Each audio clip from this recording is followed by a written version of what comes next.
Hello everybody and welcome back. It's Creative Redundancy back again, also known as CR. Now obviously you can tell by the title, we're gonna wrap things up with some cordage and chit chat. Now, I'm no expert in survivalism, bushcrafting, or preparedness or prepping. Just trying to learn more and put that knowledge, skill, and experience from what I'm learning and such into something constructive. So join me as we tie up some loose ends, wrap and bind with some cordage. It's something that we all use.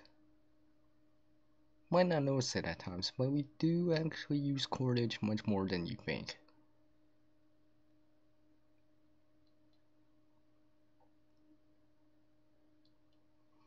Alright, let me whip up the side chat here so I can actually see what I'm doing here.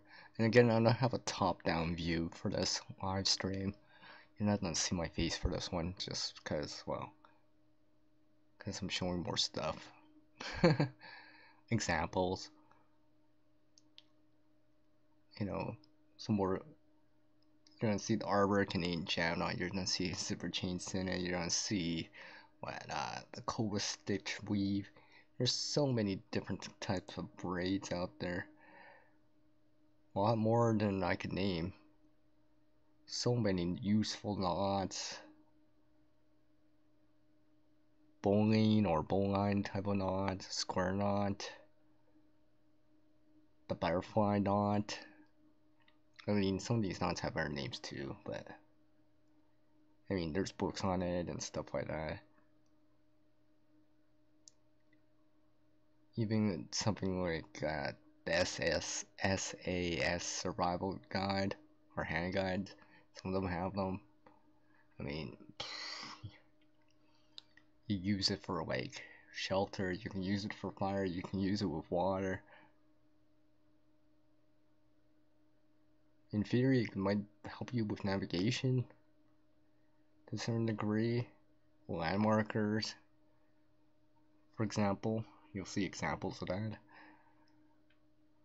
Couldn't even help you with transportation, I guess, if you think about it, to a certain degree.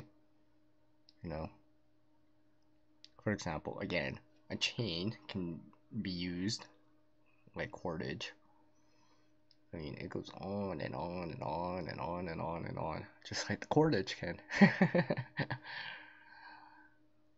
It's one of those things you might not think about it, but you probably could never have too much of it. You can never have too much cordage, I think. So while I wait for some people, let's whip out my intro here, like usual. And I'll whip out new intro here. Always appreciate everyone that can drop by, even for a minute or two. Now I have a static image up on the screen right now.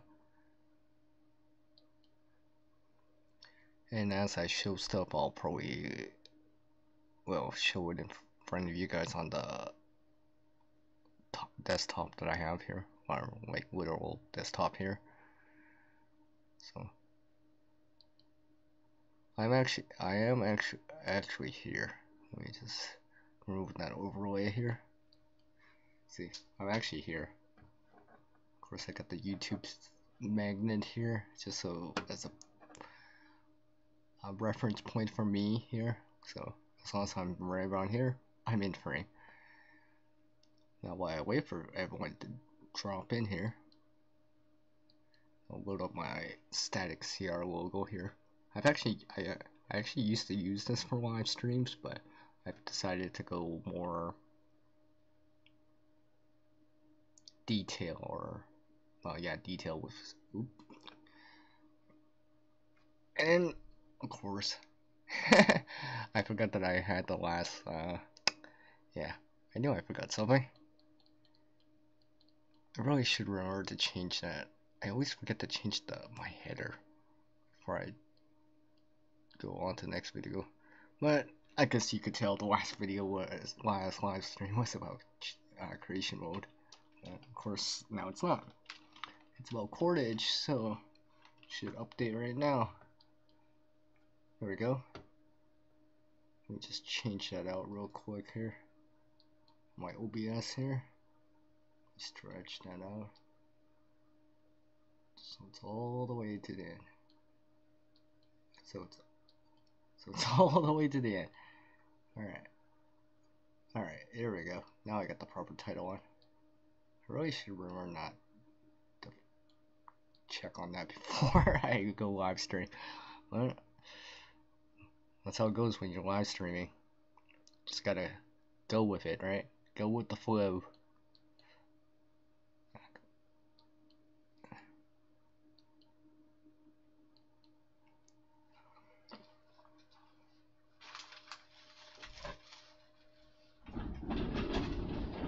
I'm gonna roll my chair here real quick here. Now cordage. I mean, cordage is one of those things that, you know, we use every day. You might not notice it, and for some people the amount of cordage or the type of cordage varies from day to day.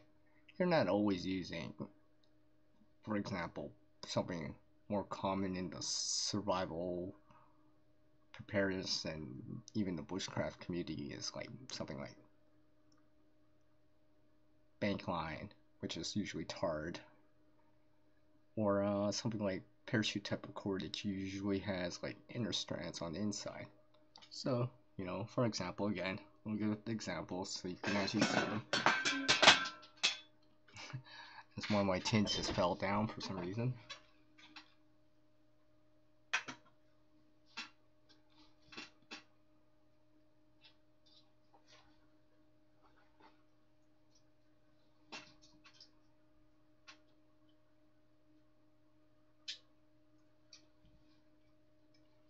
So something like this here. Something like this is parachute type of cordage. Usually has inner strands. And these inner strands can be used for other stuff too. Such as fishing line, for example, or for sewing purposes.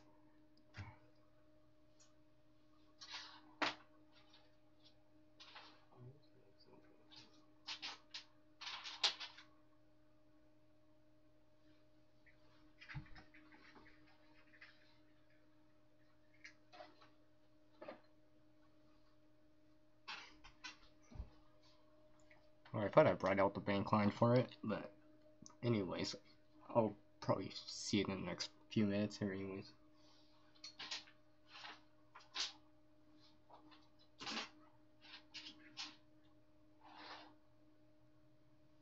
Well, anyways.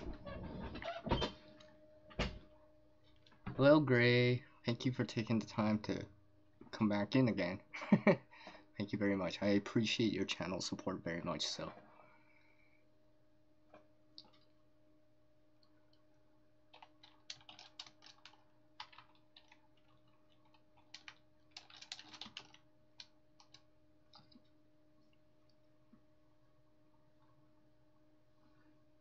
So where was I? Oh yeah, so there's other cordage to consider besides just something like fishing line, bank line, or parachute type of cordage, which usually has inner strands and an outer type of strand.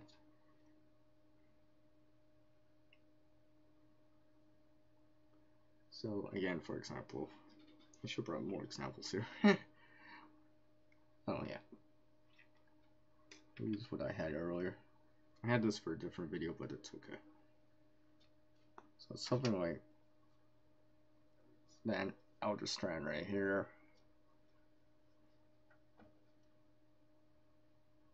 Inner strands of parachute type of cordage is usually white. Well, actually, it's always white.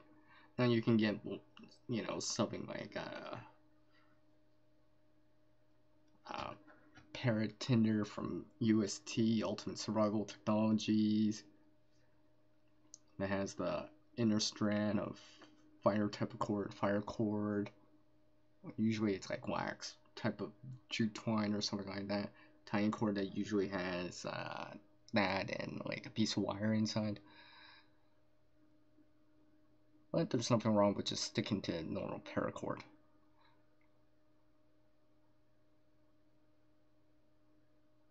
Well, I got a few people that swung in here. I know I'm gonna use a lot of yeah from this morning. Hello, allowing ball will ball y ball we ball, but yeah. Hello, allowing. Oh, hey, there's Gray. Skinny G Panda. Oh, you know, it's gotta come up. Wait.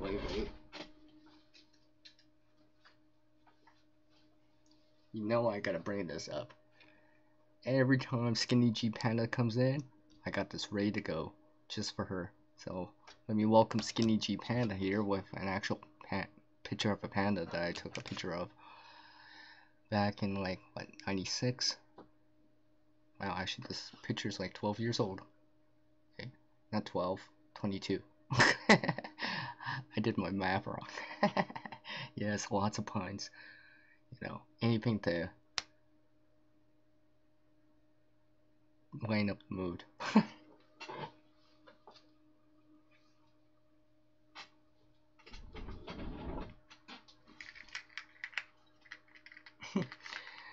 So now I feel like I can't find my bank coin. Well, I guess I got some more.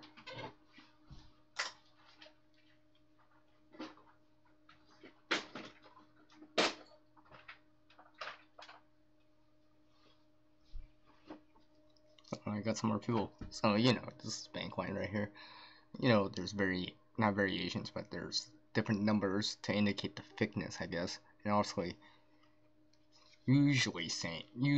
generally speaking, the thicker something is, the more kind of tensile strength or weight it can hold. Usually tensile strength is usually, well, you know, to resist being pulled apart, separated. Now things like friction, wearing down on like a rock or something like that, heat is gonna be the biggest enemy for the most part for cordage. Because it'll start to stretch it, draw it thin like spaghetti, and after a while it'll just snap. It'll just literally be pulled apart.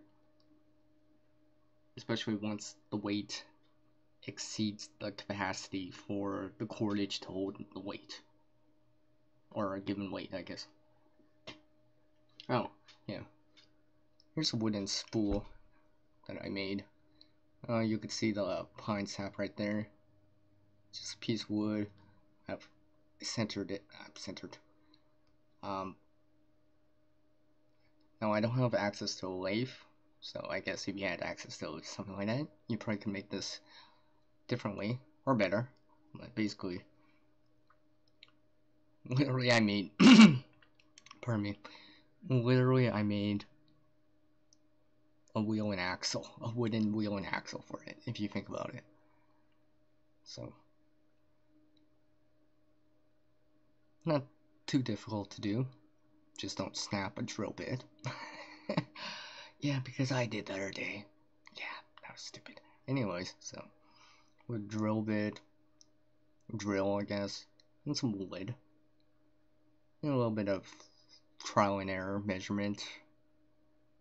Measure twice, cut once, right? You can make something like this. And I just made this because I realized with so much more cordage and access to it and having more of it, I realized I gotta keep it more organized.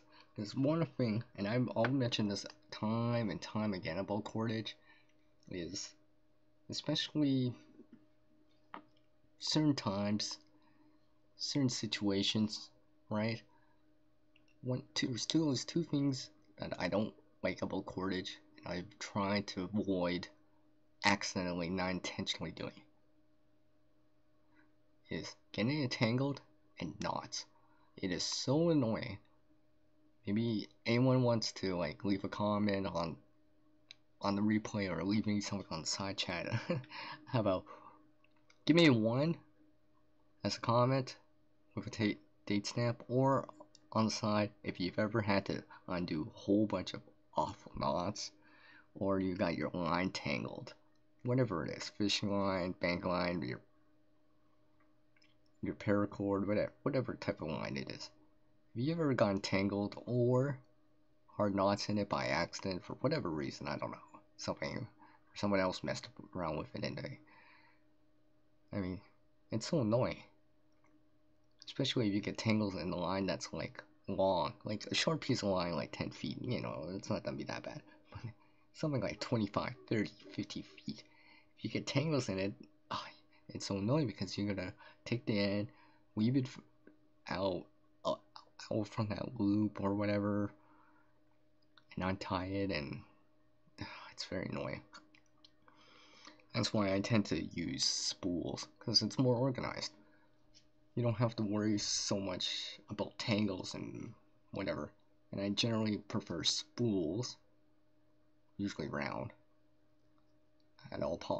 if all possible, just because it's easier to deploy this.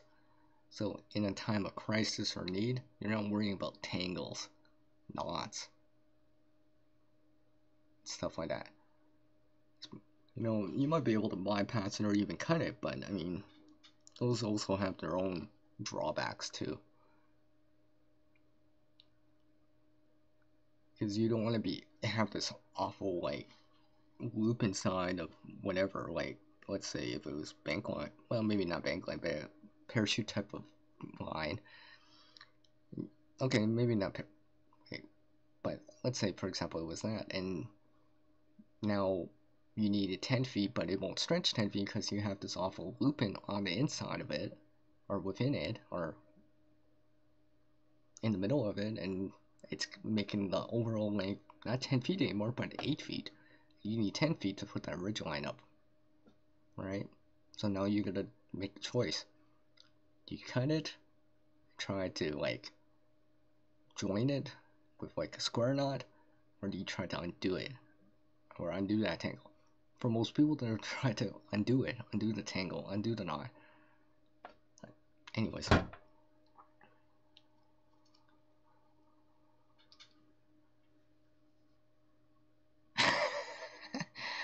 That's awesome. Hey, Skinny G Panda, you make my morning too. You make my morning more, well, you really, yeah, I'm not gonna use more Cordage puns. You make it awesome.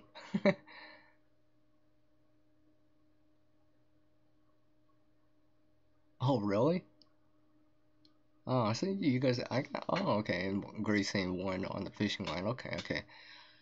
Oh, wow, great. Oh, fishing line, that's probably even more annoying. Yeah, see, another thing about it is, unless you're using cordage that's really different color, it's all gonna be the same color. Like, it'd be all like this in your hand, and just imagine a lot more. It's hard to see where one part of the line goes this way and the other part goes that way. Finding, right? Because you gotta go through the ends and go like this. Oh, hey, I got a knot there. Okay, I gotta undo this. Okay, now I can pull it through. Gotta pull it through the other way and such and such. And the longer the line is, the more it takes, because you gotta go pretty much undo it from the end and, you know, undo that part and try to get that knot out, get the tangles out, whatever it is.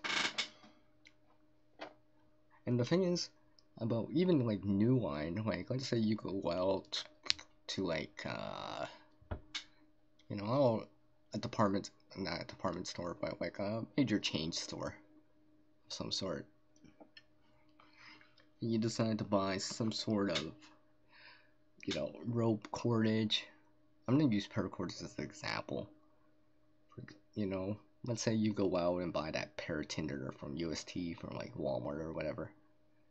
If I remember it, it comes in a bag, a little like compressed type of bag, or like that shrink wrap or whatever. I've actually, no, not specifically with paratinder, but it was another form of, it was like 50 feet of paracord or whatever. I was just like, now if you buy it on spool, I don't have to worry about that. Which you can buy like 1,000 feet on the spool or whatever. Well, let's say you're buying a smaller bundle of it, 25, 50, 100 feet, where it's shrink wrap.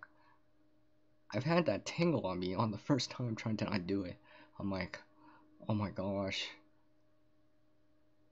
And that was under control situation where it's sunny out, where I'm not forced to have to use it right away. So I have time. But I mean, like, imagine if I brought that out and didn't even know and tried to undo that in a time of need, let's say. So for example,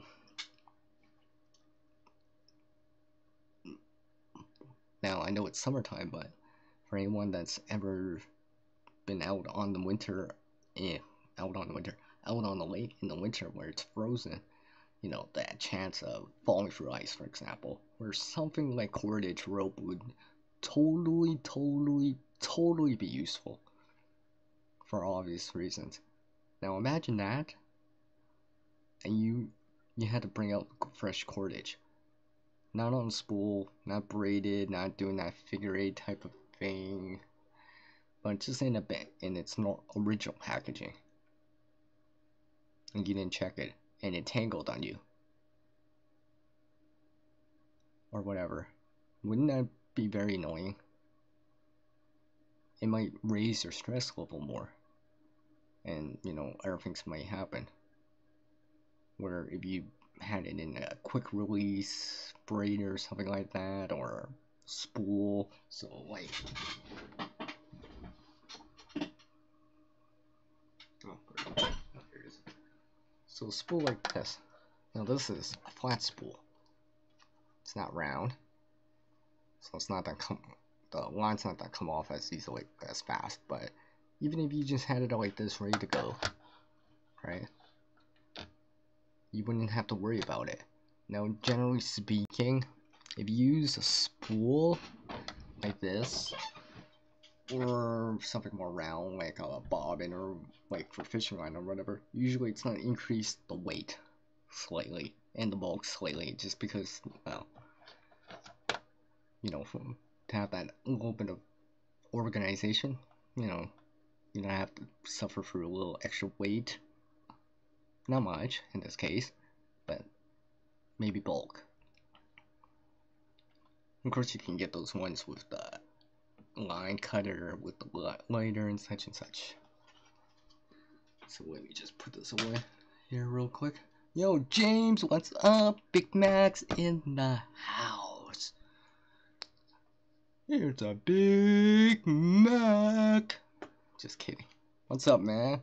How's it going? Hopefully everything's okay with you. Hey, I got a question for you, James. Let's just type it real quick here.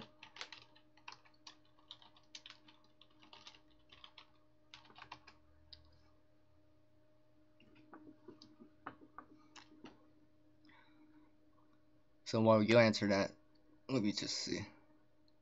Yeah, exactly, Skinny G Panel. I'm like that too. I don't like to cut cordage unless for some reason I can, because, you know, I have more of it, for example, or if I'm cutting it and I have to lose part of the line, it's very minimal. Like I have a hard knot, like, you know, like, for example.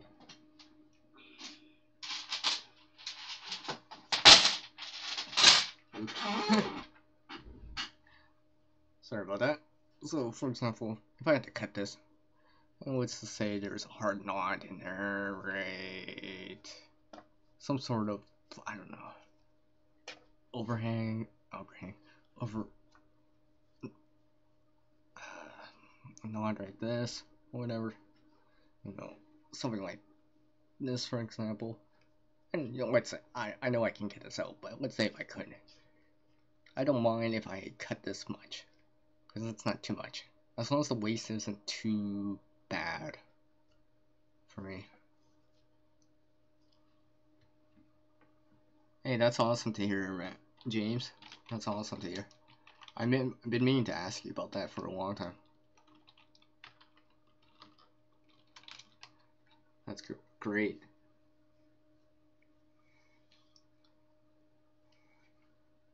what's it? Oh yeah. So back to that example about the ice thing. I mean, these spools aren't that expensive. I can make a spool with just a couple basic tools like a drill and some wood. I can make a spool, a round spool. Like, I know you can buy wooden metal bobbins, but you know, those are maybe not always what you need or want. I made this one because I can fit more cordage on because it's wider. The center's small, narrower compared to a bobbin that might be like this thick in the middle still, while it's still pretty wide, pretty well, I'm pretty round, wind up here because I can't see things. So it's pretty round at the top, at the ends. Yeah. Anyway, so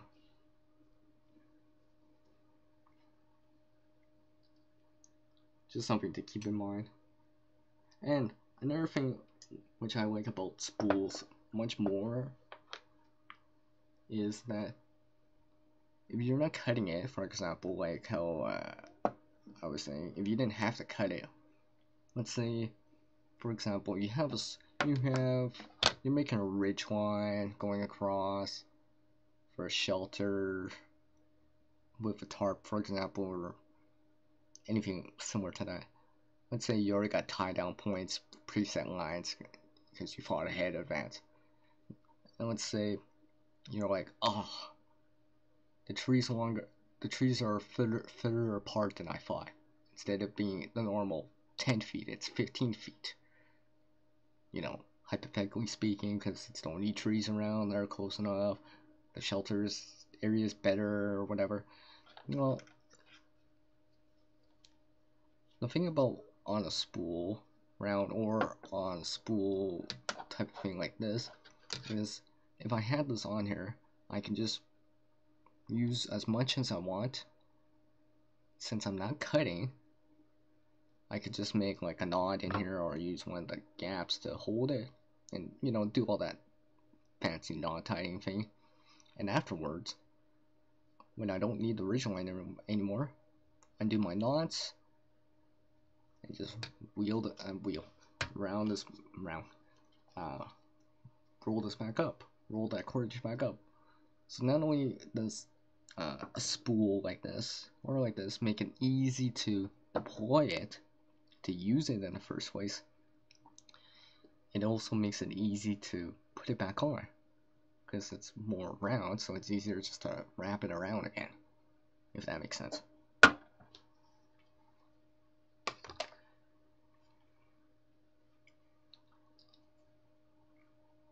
So let me have a sip of coffee here. Hopefully everyone's doing alright. Good morning to everyone, or good afternoon, depending where you are.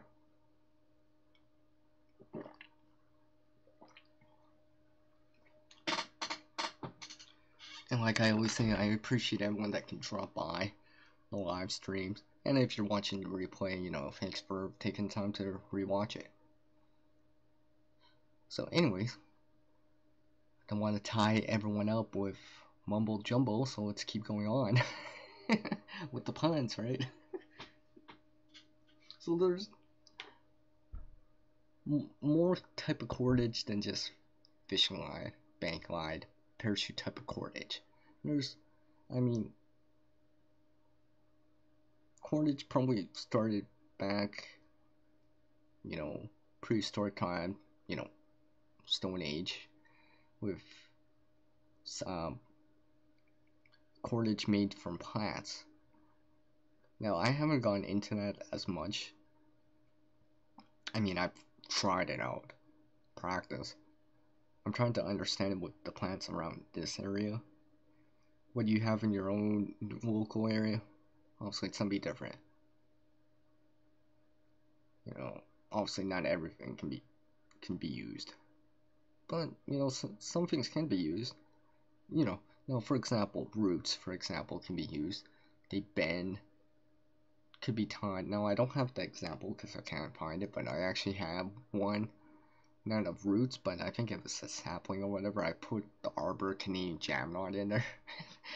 It's still there, and it actually still hasn't, you know, it's been drying out gradually over time for like months, so it hasn't snapped yet. Obviously,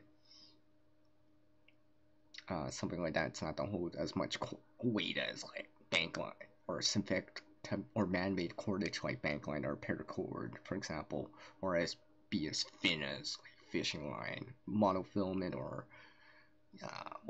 braided fishing line. Now, what else? Now, I haven't played around with it yet, but I know of it from like watching videos and documentaries about Stone Age type of tools and stuff like that. Sinew, stuff like that. Usually made from parts from animals and stuff like that.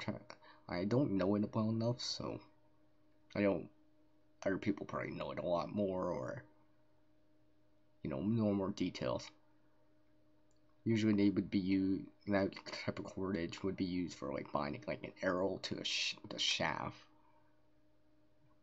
you know, and such and such. You know, those are natural type of cordage. So,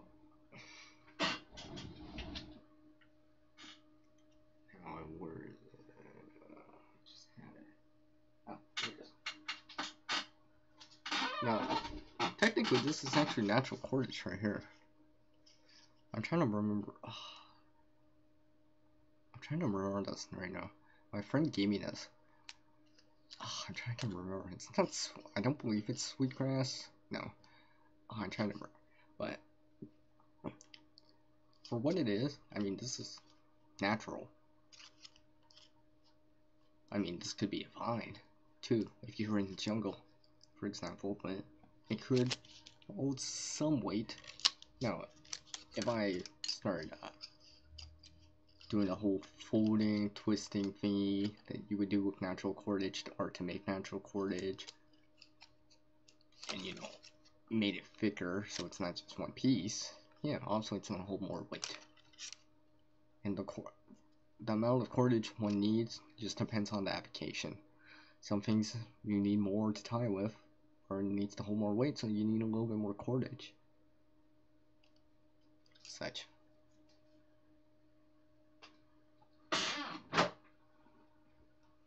Now,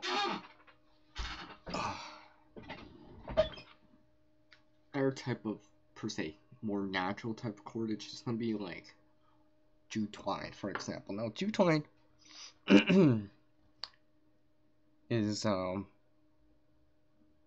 fibrous. And, of course, natural cordage can burn. Or could be burnt as a fire starter to a certain degree. Especially something like jute twine. Now, right here, if I can get out. Now, I actually have this on a spool that I've shown this before. This, you might see something like this at the dollar store for wire. Now, technically, wire is cordage too, but that's metallic cordage or metal cordage, which I'll get into in a little bit here. But anyways, this is more like jute rope. So lots of fibers in here. So this one strand right here would probably be like the thickness of like jute twine. So this basically has like what? Let me see here. 3. It's 7 strand like parachute type of cordage. No, just kidding. But more strands, it's thicker, it's gonna hold more weight. And now natural cordage is more, relatively speaking, short term, because since it's natural, it doesn't have any weight. There's nothing to preserve it. So stuff like rain, water. Why am I saying rainwater? So stuff like water, sunlight start to break it down. If it starts burning, it will burn easier too.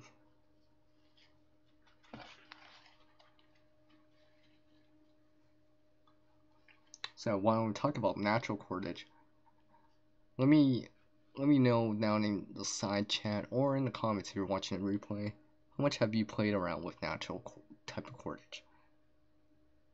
Have you only played around with like jute twine or jute rope, sisal twine? Don't have a example right now because it's off to the side, but or have you tried out vines, or even kind of doing that what's that called, fold twist technique, making natural cordage from like what, certain barks and stuff like that. So let me know, because I'm just curious.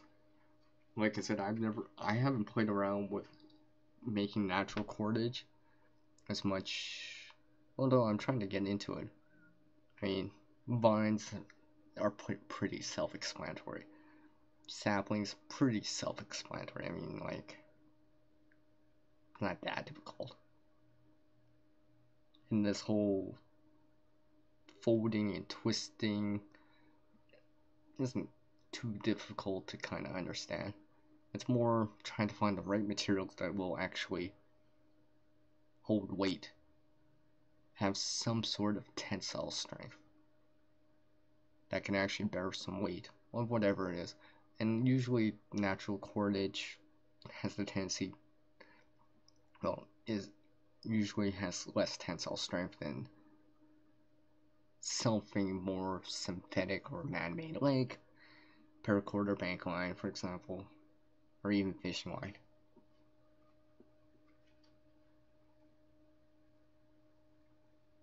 But like I said, natural cordage like jute twine or this jute rope has the benefit, has a secondary use, and it can be used like a fire starter, especially wax jute twine.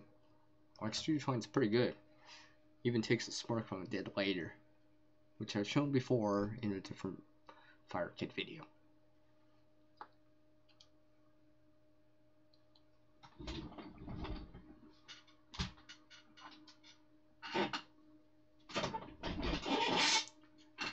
And I really should get in our chair for live streaming. Anyways, so another piece of cordage that you might really not second thought, but technically, articles of clothing, shirts, pants, are basically cordage, but it's been stitched, weave, put together. So it's more like a swatch or a piece of cloth or fabric. But if you cut it in strips again, that material, like a t-shirt or whatever, technically, you could use it like cordage. Anything that can bind, tie, make knots with, like the arbor, Canadian jam knot, and connect things together, could be used like cordage. So even the seams on a pair of denim jeans, which I have right here, everyone's familiar with seeing this. This could be it's obviously not have similar characteristics to natural cordage, because it's more made from natural materials. I mean, I can make knots in this. I can make quick knot on it, make a stopper knot right here, make another stopper knot on the other end, make a quick something like that, and quickly make another knot in here, right here, and easily make arbor or Canadian jam knot in here, basically a slip knot. So I can use that. Now this could be, let's say, not saying you would do it like that, but like this, but maybe you're cutting the little bottom cuff of your jeans or whatever, or maybe it's something you found, or a shirt. So, it's not, cordage is not very, depending on the thickness and what you use and stuff like that, and what you use to the application of it, something like that. I mean, and again, the benefit of this is that I can use this as a fire starter because it's gone. And of course, unlike something like which I've been showing, which were round, this is actually more flat. So flat, like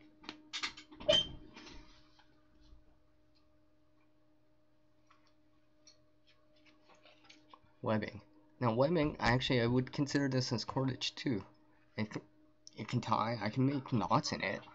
I can bind it together. I can wrap things around, wrap with it. And the tighter the weave, usually the better it is. So something from this, cheaper type of webbing that's alright, to something that handles way more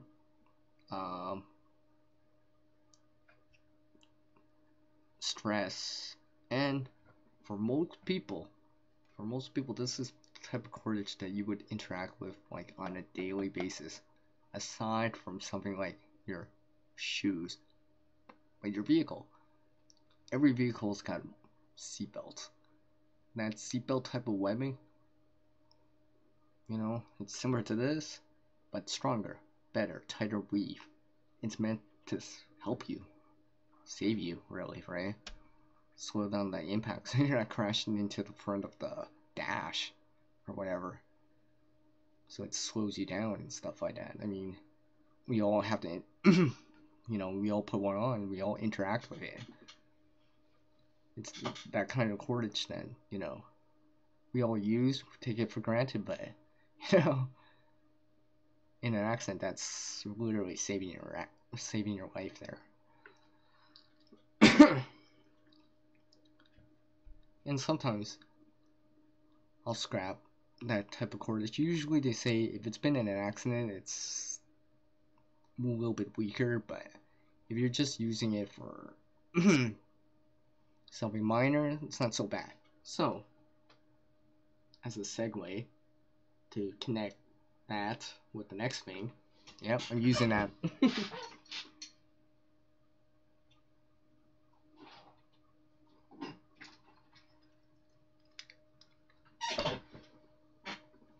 Now I'm trying to remember the terminology here, but oh yeah.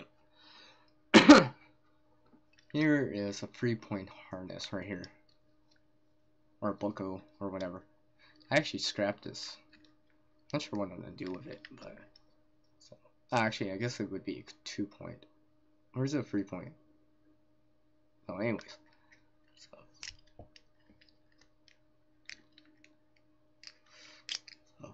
similar to the seatbelt. Well, actually, it is the seatbelt. What am I thinking? And this is the seatbelt that you would get from like a child's seat or whatever. So something I scrapped off. I was like, maybe I could use it for something. Especially if I come up with a nice webbing for it, or use of a webbing for it. Hello, X-Ray Zoo. Thank you for taking the time to swing on over and catch this cordage video as I tie things and wrap things up. And we'll make a lot of cordage puns. So, anyways, so I guess, maybe. I mean, again, this may be useful. I'm not sure yet, but it's just something I'm gonna play around with, experiment with. So let me just put the webbing back.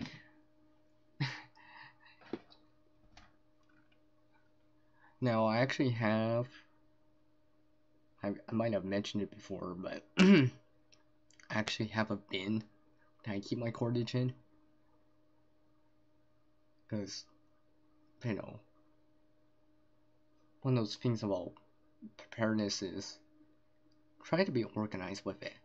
Keep certain things together. And like, it's one thing to have it in a bag, in an emergency type of or scouting or everyday carry, get back home, work site, disaster preparedness bag.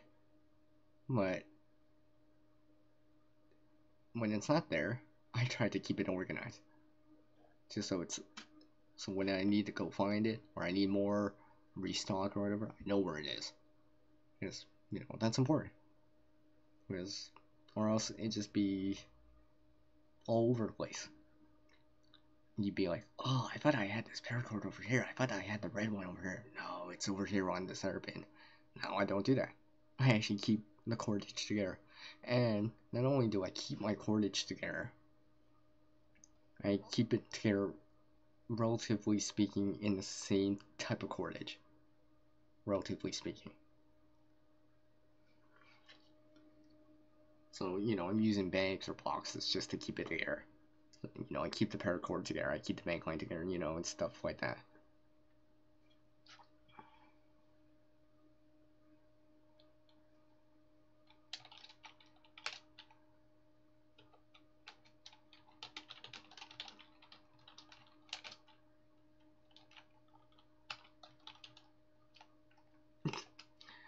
I don't know why I put that link emoji in there, but whatever.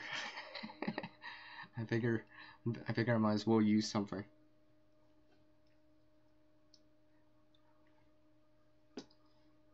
Oh, since I was talking about this kind of stuff, another really important thing at times that cordage has been used for, and I guess it'll come into play with something like a wheel and axle, is a pulley.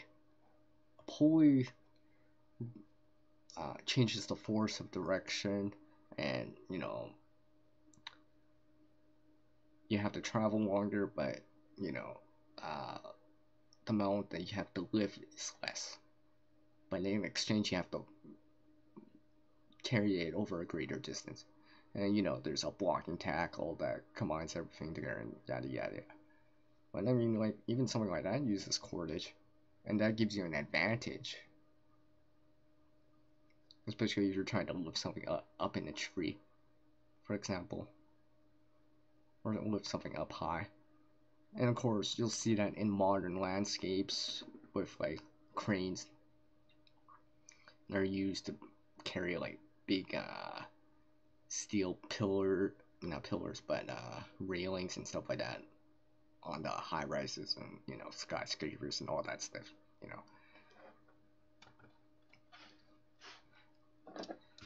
So I'll put that back to the side right now. I gotta remember to put the cordage away. That's another thing about doing videos, YouTube videos, especially around.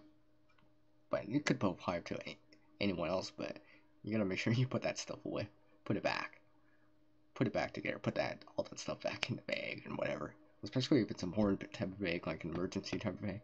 Because you don't want to be like, oh, I forgot to put the bank line back in because I left it on the table because I did that live stream. Yeah, that's something you should avoid. So always put stuff back if you can, right away. If not right away, at least remember to do it in the next 5 minutes or after your live stream's over.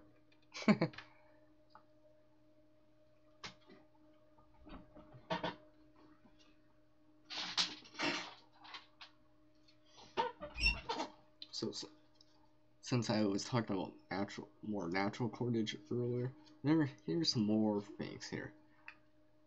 Now, is cotton type of cordage.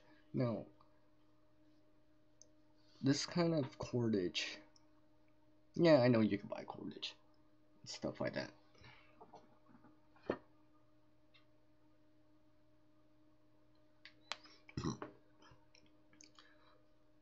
Now, this type of cotton cordage, I can actually like literally scavenge this off, stuff like that. Sometimes I can get more or whatever.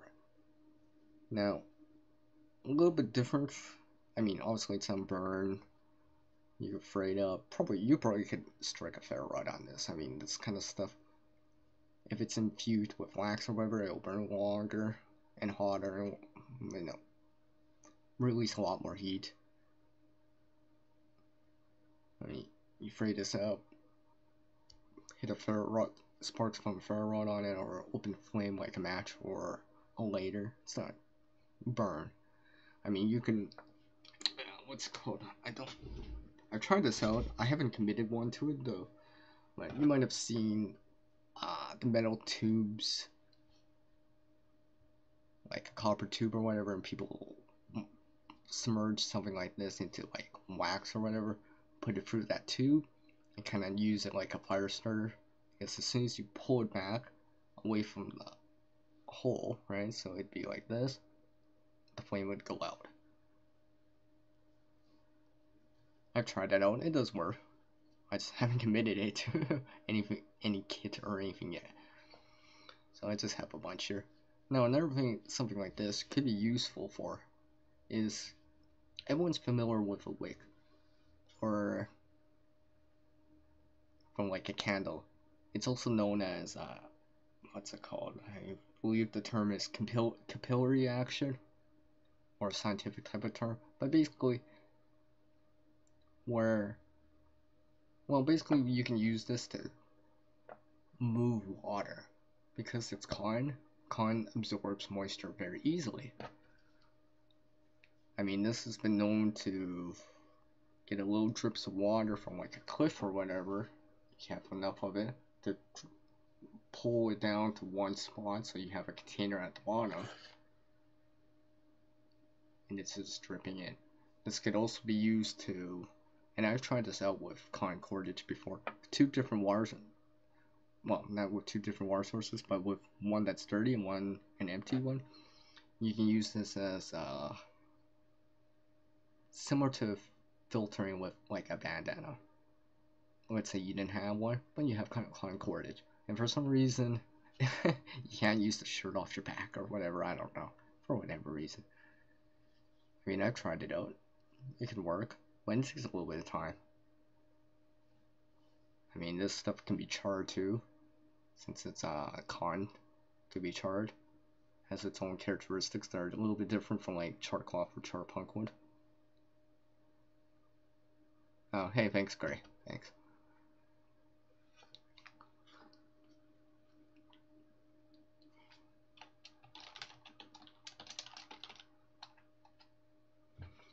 So, let's see what else here. I mean, sometimes, depending what I'm doing with, like, let's say, you know, a common ferro rod with striker, for example. Sometimes I'll actually just use cotton type cordage instead, because I'm not really. I'll have something like paracord, bank line, or fishing line with me anyways, hopefully, right? But let's say if I need to start a fire and everything else is wet, my ferro rod stayed dried because it was in my pocket or whatever. Cordage is still dry. I got that cordage at least, and I'm not really worried about like pulling so hard that I need such a high tensile strength for my connector, in this case for my striker and the ferro rod. So sometimes I'll choose something like this. Or another thing I like to do is combine cordage together, get the benefits of like two different types of cordage. Sometimes I'll do that, and I'll show some examples too.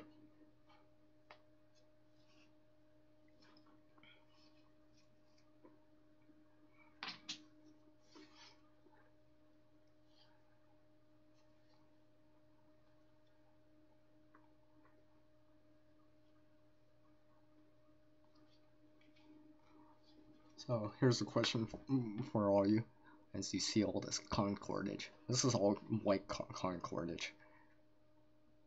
Anyone mess around with some cotton cordage? I know you guys have messed around with like bank line, paracord, maybe even the inner strands of parachute type of cordage, and you know, fishing line, monofilament, or you know, braided. You ever play around, and maybe you even played around with tube twine? Anyone ever play around with cotton cordage? Yeah. I've never really played around with it, but I'm like, you know, learning a few more things than this type of cordage is could be useful for to keep in mind.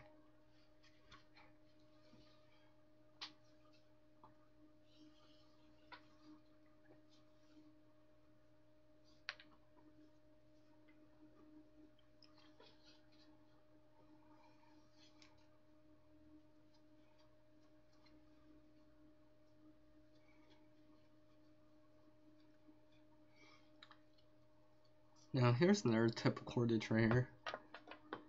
Again, I guess it can burn. It's naturally sourced, as to say. Now, this actually came from like a takeout bag, let's say. Basically, these would have been the handle from like a paper bag. You might see it on that, like certain places, maybe a coffee type of place and such, like where this one came from. But anyways, basically it's just I can knot it. I have the arbor knot in here. Give me a jam knot, which I'm actually using this to keep the cotton cordage together. But basically, it's just like almost like it's similar to, let's say, how it looks of like paper, but it's been twisted together a little. I mean, for what it is, it's, you know, just being paper. Like literally, it's just like cardboard type of paper, but I mean, like, it can hold some weight for what it is, obviously. Right. Just something else I keep in mind. I keep a few of these every so often when I find them, just because, like, the more natural cordage, cotton cordage I have, I gotta keep it together, and I might as well use something that's similar in characteristics to keep it together. At least if I need to, I can use this.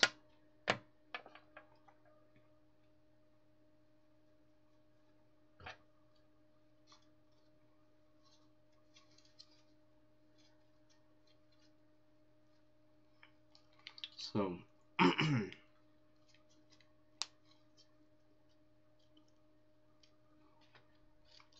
so I could take this, if I can remember which way the arbor knot goes. Okay, there we go.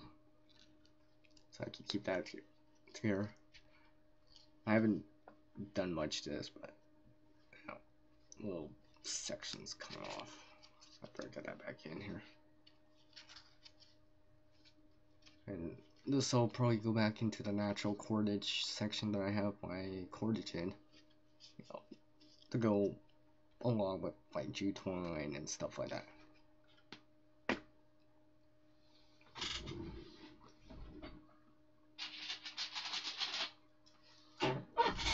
Now, I've mentioned this in a different video where I've talked about cordage, is chain, or metal or metallic type of cordage. So something like this. Now obviously, chain exists in different sizes and tensile strength. Now, chain, in this case, metal type of cordage, is generally, most of the time, gonna be heavier. It may or may not have higher tensile strength, and you know, metal can depends on the metal too, right? Of course, you know, a lot of things depends on the materials, but you know, there's steel type of cordage, I guess, like chain like this. You could probably even have copper type of cordage, like, for example,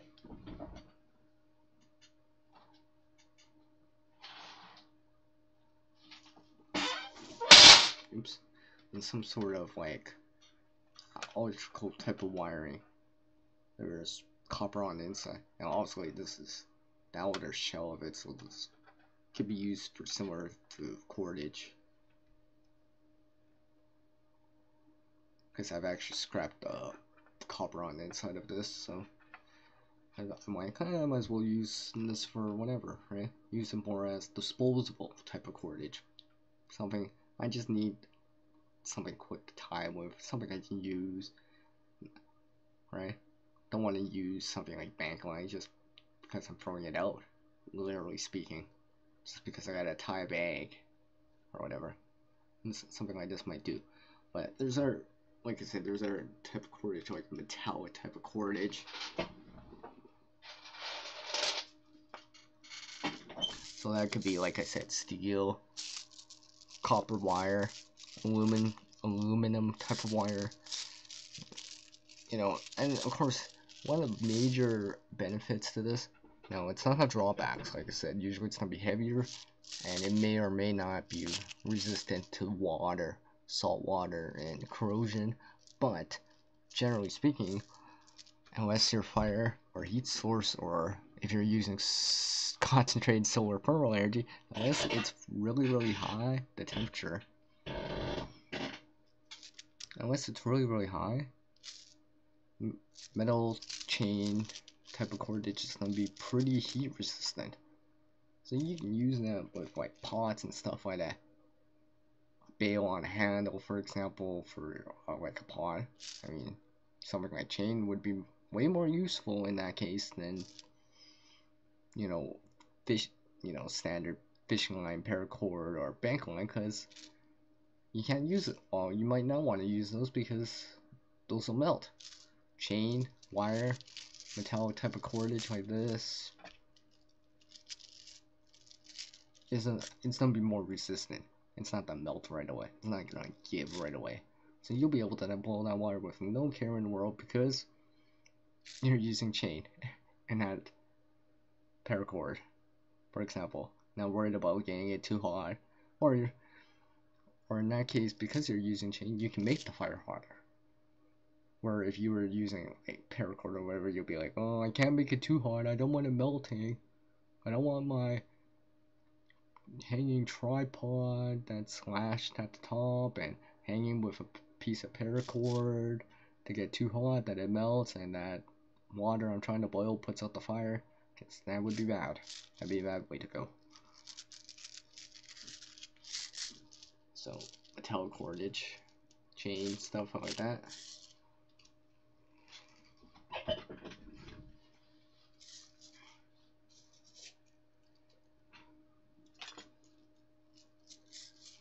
Of course, you can get like smaller chain. It can still hold up like a pot or something, but it's much lighter than this.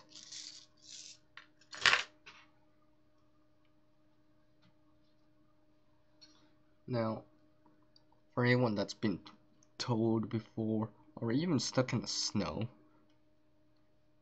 stuck on the ice or whatever, also familiar with stuff like tow ropes, usually with ratcheting type of setup or whatever, used with like a winch in front of a vehicle, which is basically, you know, round piece that has an axle and gives you some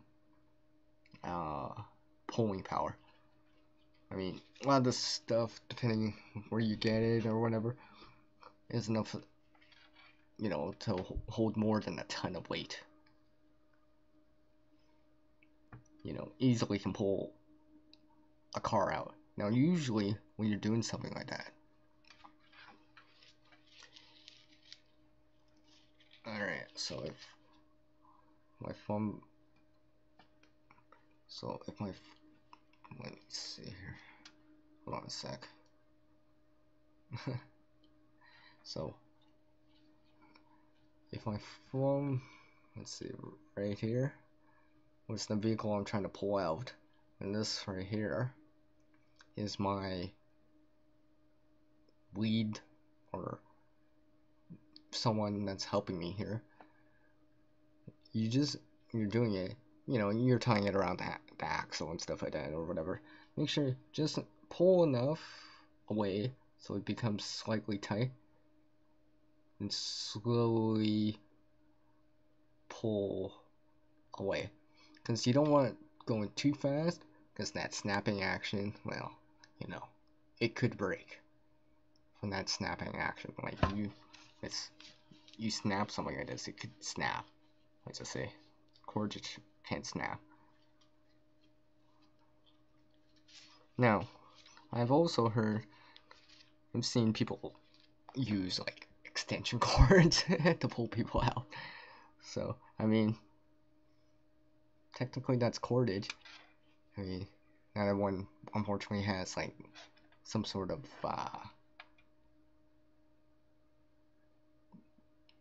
toe straps, for example. And obviously this is not an actual toe strap, but similar in color. And also those toe straps are usually a lot thicker and wider. Usually when they're meant to hold like up to a couple tons or whatever. Always useful, especially in the winter, because it's so easy to get stuck in the snowbank or whatever.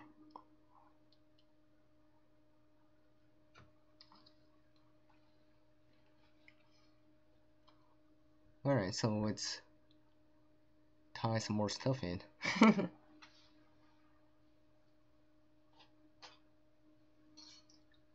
So cordage, everyone might be more used to. Now you wouldn't really consider this as cordage, but technically you can tie, wrap, and connect things together. And literally speaking, it is connecting things together. You're probably using it for your phone right now, and you probably use it every time you get home, but USB cable. Now obviously this is very more specific, and generally it's not meant as cordage, but in a jam, depending on the application, you could use it. And especially some of these air USB cables, some of them are like reinforced with an outer kind of braid of material, similar to like parachute type of cordage, which I've seen before, to reinforce it. So I mean, there was all the way up to like, here, let me show an example here.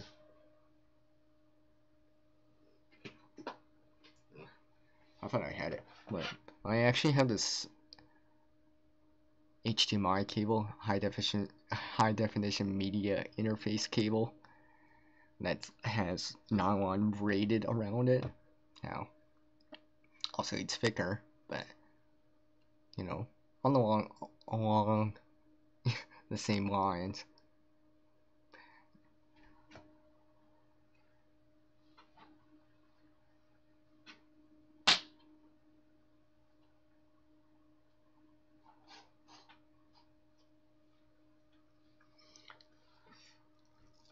Now here's some more cordage in my hand right here, but before I get into it, that's how small it is. You know, you gotta practice some of these knots, braids, weaves, and stuff like that.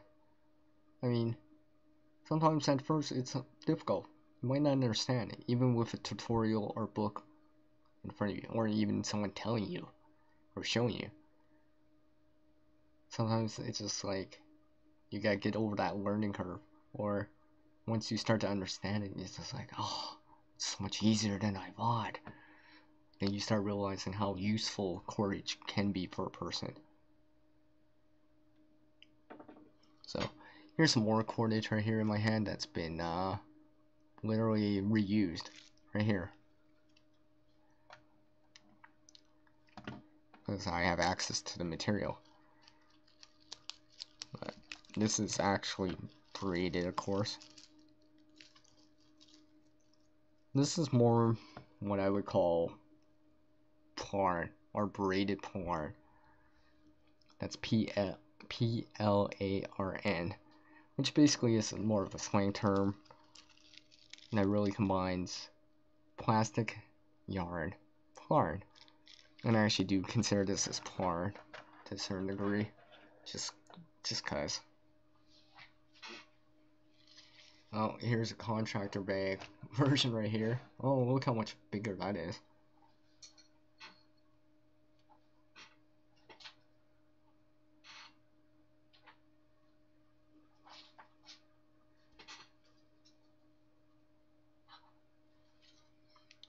Here's some black right here. Now I've made a whole bunch of cord.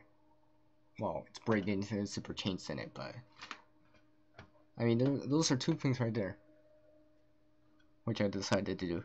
I took some ideas from like the crafting channels, combined it with something from the survive bushcraft type of channels, then you might info, and I'm like, made more synthetic type of cordage. Of course, it's got its own benefits and cons too, depending on where you are and stuff like that. Easy to make. You know, it has its own pros and cons, like I said. Easy to make. I can make a lot of it. And the more strands I use, honestly, the stronger it is. I mean, like, this is just VHS tape right here. I'm actually gonna try to pull this out on camera here.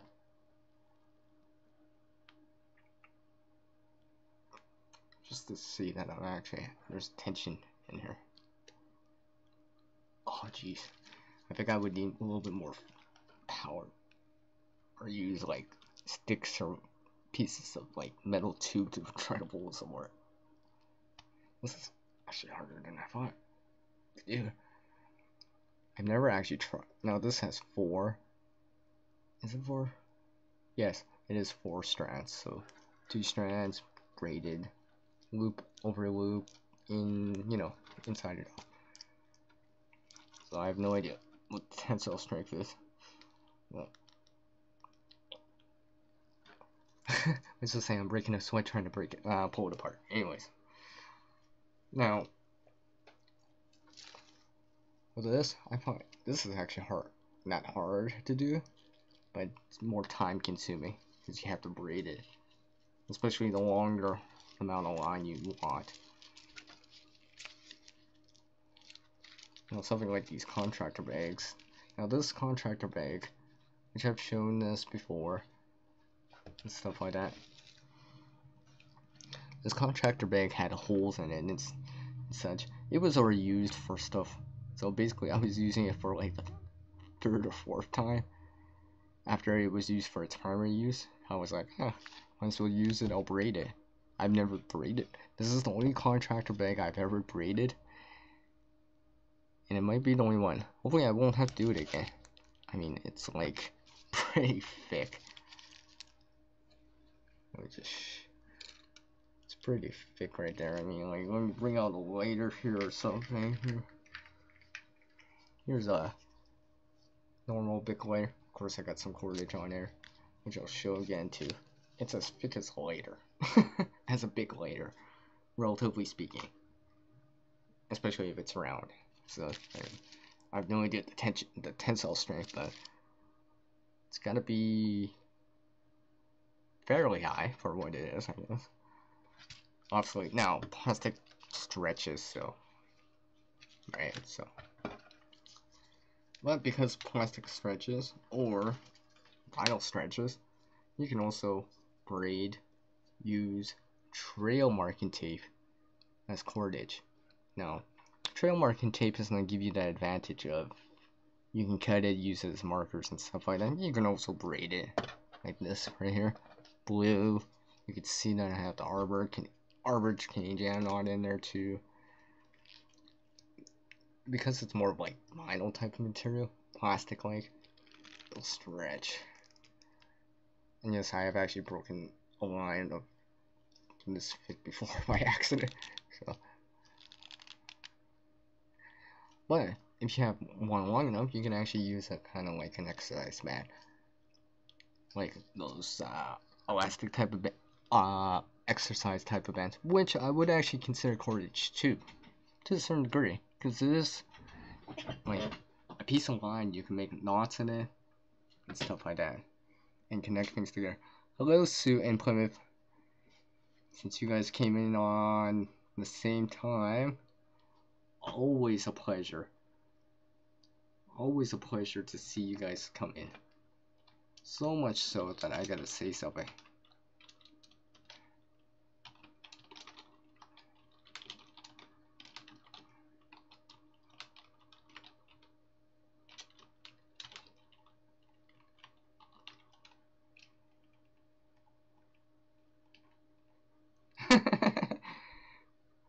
And I barely even use like heart emojis. Oh, and I barely use enough exclamation marks in my hi. So yes, welcome Sue and Plymouth. Thank you for taking the time to drop in. I appreciate it very much. You know, you guys are really helping me stick to things and tie things together here. As I come up with more and more cordage puns. You know. Anyways. So yeah. Show Mark and Dave. I mean, I don't always use this. Because I don't always need this. But I've done it before.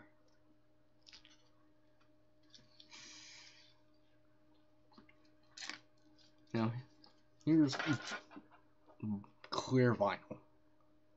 Now, if anyone's seen some of the scavenging videos that I've had, I've actually found this material. I'm trying to remember. Pardon me. I'm trying to remember the video now. I don't know. I went and got a coffee and I'm coughing a lot. I went and got a coffee and I found it. It was back during winter.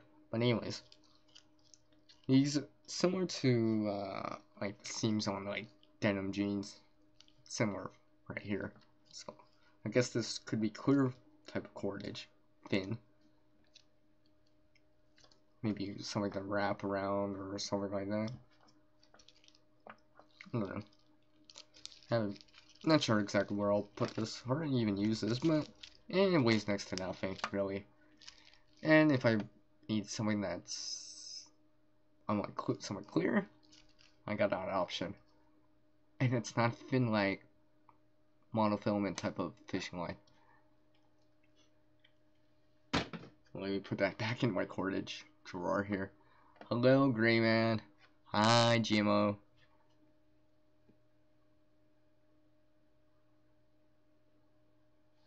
Oh, yeah, Plymouth. I'll talk a little bit more directly into the mic.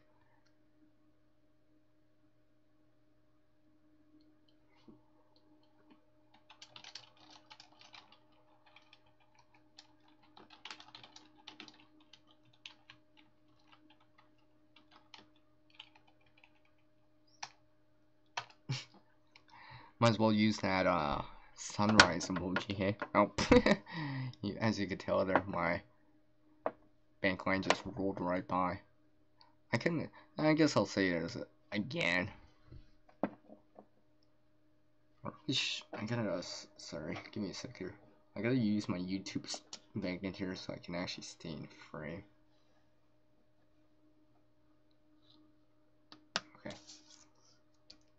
Oh, I got a piece of plastic in it. Anyway, so what I've been saying is about I like to have my cordage on a spool or something like this. So much easier to work with the cordage, so much easier to deploy it, so much easier to roll it back up or wind it back up or wrap it back up versus zipper chains in it, which I can do for short mounts of line. There's that figure 8 type of thing, but I mean, I just figure the longer the line is, the more likely that I probably won't cut it at a certain point, and I probably want that long line. Let's say it's more like rope like maybe it's braided paracord, I don't know, or whatever. Or let's say it's 50 feet of paracord, whatever. I don't want to cut it if I don't have to. And of course, another thing is, once you get tangles and knots, you know, it's very annoying. And again, I'll ask this question. I know Gray already answered this, but give me one out there again on the side chat, or if you're watching the replay with a timestamp. Have you ever had to undo heavy knots or tangles in line? Whatever kind of line. Paracord, bank line, I don't know. And you had to. For some reason, you just had to undo it. So leave me 1 if you had to do that. So I had to do that before. It was at different times. Now I've also said this earlier on in the stream, so I want to say it again because I think it's really important, especially on like if you're buying like 25 feet, 50 feet of or 100 feet of paracord. It's not 1,000 feet spool or whatever, right? Or you're buying that what's that called, paratinder or fire cord or whatever, something similar to that, and it comes in like shrink wrapped. I mean, I've opened one up that I got and I was like, wow, I got a tangle in it. Now maybe it's just me, maybe I don't know how to unwrap, shrink wrap cordage, but it's just like, yeah, I'm putting this on the spool. Because once you get it on the spool like this, I mean, it becomes so easy, especially if it's already round. Everyone knows round things are easier to like roll in and do all that stuff, right? Where it just comes right off like nothing. I can just be like, hey, I need 5 feet right now. Okay, I got 5 feet right now. Minus that ranger band that I have on there. Told it. Oh, how much I need? Oh, is that good enough? No, more. Oh, more. Oh, I need more. Oh, okay, that's good enough. Do I have to cut it? Oh no, I don't have to cut it. Okay, and I'll just put like a stopper knot in here. You know, some sort of knot that it's easier to undo, for example, or whatever, right? You know, maybe this is paracord, I'm using it for a ridge line or whatever, and I don't have to cut it. Oh, after I used it, oh, hey, I gotta put it back away. Oh, well, something like this, I just wrap it around, or if there was tension on the line, I'd just be like, I would roll it, literally roll it up. That's why I like these spools, especially the round ones. And of course, this is a spool I just made from wood. Oh, pine sap too. Right? Pine sap too. Couple of pieces of wood, certain sizes, drill bits, a drill. I mean, you probably could do this with like an egg beater or some sort of mechanical type of drill, but I've never done that yet. It might take a little bit longer, but it's possible. I mean, so it's not like this it's that hard to make. And I mean, you see this stick right there in the center. That's how wide it is on the center. Now I would show you that, but you know, I got so much bank line on here. I'm not gonna do that right now because it probably would take longer than the live stream's current runtime right now to put it back on, just because there's so much of it, relatively speaking.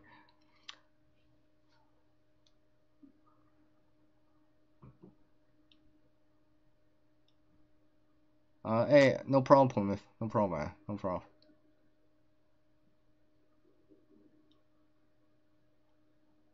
That's okay, man.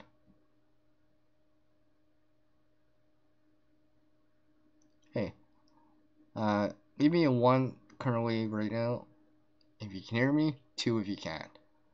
Because I should be good because I checked my mic setting here on OBS here and it's going all the way across.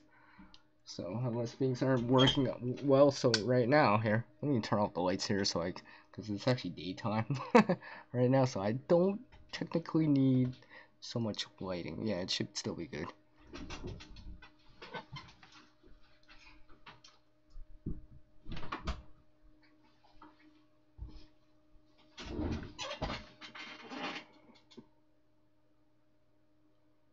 Anyways, let me keep going on here. Hey, Billy Bird, thank you for taking the time to drop in, man.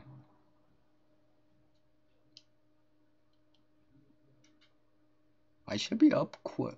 Yeah, I see it on my OBS right now. Should be good.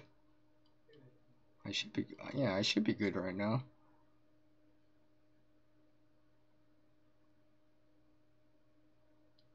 Because I have it quite high right now. Because my mic is just right above me, or right above the camera. So it's like right there. I'm like right beside it. I mean, you probably can hear my squeaky chair, which I really should deal with too. So.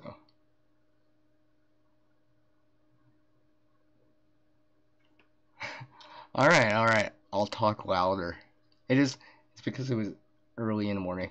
I guess I could talk a little louder now.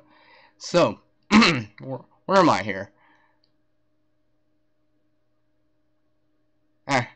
Well, hey, Graham, I actually have additional speakers. I know, unfortunately, sometimes about the sound on YouTube. It's not always because of certain of certain channels. It's like sometimes it's the the mics, right? Sometimes people aren't using the best mics, not talking loud enough, not projecting their voice towards the mic like that. So, something like home theater speakers, powered speakers, they can help. Of course, not everyone has good hearing and all that stuff. Anyways. Of course, again, I'm tying everyone up with, like, useless nonsense. Let's get back into the cordage. Yeah, okay.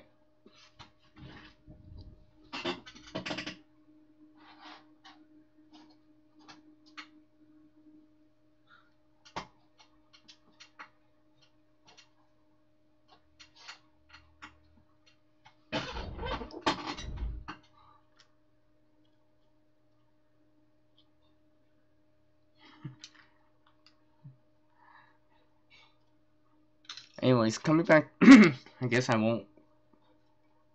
You'll still hear it from me, but I'll say it again. Because I don't listen to my playback while I'm playing. I mean, while I'm streaming. I do have the, obviously I get the live stream going, but it's muted, so I can't tell. All I know is that my video's still going. So I know I'm not lagging. So anyways, so people, yeah, if you can't hear people on YouTube, maybe say something, especially if you normally can hear, for example. But anyways, another thing I like to do is, especially with excess cordage, for whatever reason, let's say you had to use like your outer strand of paracord for whatever reason, and you still have the inner strand, for example, right? What do you do with that inner strand? I mean, like, you spend money on it, so you don't want to waste it. You don't want to throw it out, right? And let's say it was a 10-foot piece of paracord, so you took that outer shell, strand, sleeve, whatever you want to call it, the color part out. And you still have the inner 7 strands of the inner strands. Yeah. So, what do you do with it? Okay, if you think about it, you could braid it like this. Maybe make something else out of it, right? For some tensile strength. Maybe you're joining it together to make some sort of, I don't know, clothesline. You might be able to join it together to make some sort of improvised fishing line, right? Something like that. I mean, like, I got this, and this. These both are 3 strands zipper chains in it together, so it'd be like, and I think the extra strand I used for something else instead. I mean, this one right here, the darker color one, actually I could fit it around me like no, I can almost fit it, not quite, it's a little small of a loop, but I can almost fit it around like a sash. I think I have another one that is actually braided like this that I can actually wear as a sash. Or, I guess, in theory, I guess I can join these two together and actually probably do that. Of course, zipper chains, I mean, not zipper chains in it. Well, it actually is, but, the arbor Canadian jam knot, slip type of knots. I seem to actually, of all the knots, I seem to use this the most just because it's either, maybe it's the application or whatever. I mean, I have used our knots, but I just seem to come back to this. Maybe it's just me, or things I do, or whatever. I just seem to use it. Whether or not it could be as simple as, hey, I got all this line right here, and I got all this line right here. I gotta keep it together. I gotta keep it together so it doesn't tangle or whatever. I gotta keep it organized. So I'll use that arbor Canadian jam, not just to slip knot it around, you know, keep it together, something like this, for example, you know, and go from there, put it back into my cordage area, container, drawer that I have, just to keep it neat, so I don't have line twisting around our line, because it's very annoying. I mean, like, if one line twisting or knotting up one line is annoying, just imagine 3, 4 different kinds of lines, various lines, fish line. Just imagine that. It does happen. I know it does. Because unfortunately, I've done it by accident. But thank goodness it's not really important line, so I'm not really as worried about it. But it is still annoying, and I try to avoid the tangles and the knots at all costs, because it's worth it in the long run. Just because if you gotta undo tangles and knots, man, depending on how much it is, sometimes it could take like 20, 45 minutes, just because you gotta find the end, weave it back through the opening, pull it back so you can find the end again, and keep doing that. I mean, like, you know, unfortunately, I actually had to do it with this bank line that I received, because just the way, I don't know, maybe I undid it wrong or whatever, and I had tangles, and I'm like, oh. So I had to spend the next 20, 30 minutes doing it, because I'm like, oh, I gotta get it on the spool, man. It'll be way more useful on the spool than how it currently came as. I'm like, yeah, it was worth it, though. It was worth it. At least now I don't have to worry about it anymore, because, well, for the most part, or at least if I do, it's like a small knot, one minor tangle, minor knot that I can easily either bypass or, like, get it out.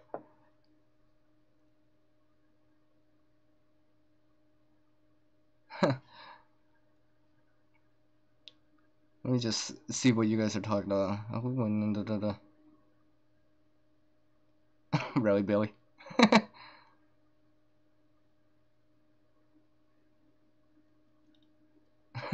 Alright.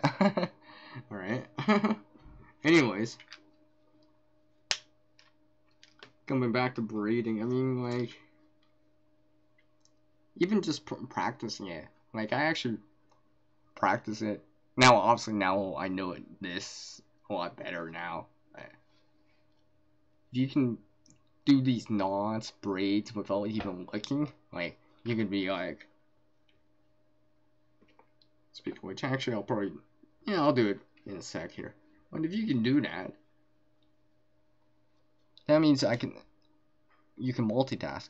I mean, sometimes I'll actually, when I'm watching some of these live streams or videos or whatever, I'm braiding while I'm watching. Especially if I'm just braiding something a little bit more simplistic, like a zipper chain in it. Oh, so just like this 20 feet worth of it that I did. I actually have a video of this. This, at the time that I made it, it took me long. But now that I think about it, I probably could have did it a lot better and quicker and stuff like that. And probably made it a little bit more efficient. How long did this take me? I'm trying to remember. 20 feet. It took me... Now this is like just kind of mason type of line. It has a similar diameter as bank line, but it's not tarred. But anyways, of course, I just used pink and green. Why? Because that's what I had. And anyways, because I wanted to use out that pink line somewhere, but I'm like, oh, I might as well just add some green in it. And I was just like, oh, I've never done this before. Let's see. Let's see how great or fast I am at braiding. Now, I think this... I'm trying to remember how long this took me. I can't remember offhand. Also, it took me a couple hours. I mean, I'm not saying this is going to be like 20 minutes. it takes a while, especially with this small of a line I have in here. And I do believe this is 2 strands each, 4 strands, so 2 and 2, as far as I think.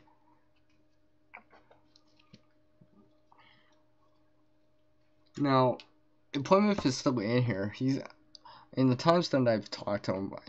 He probably remembers this, but I'll mention it. But I've actually, in front of him while we were talking, I was just like, I put my hat over my head and such. Had the line in front of me. Now, obviously, it was a small amount of line, but actually, you know what? I'll do it right now.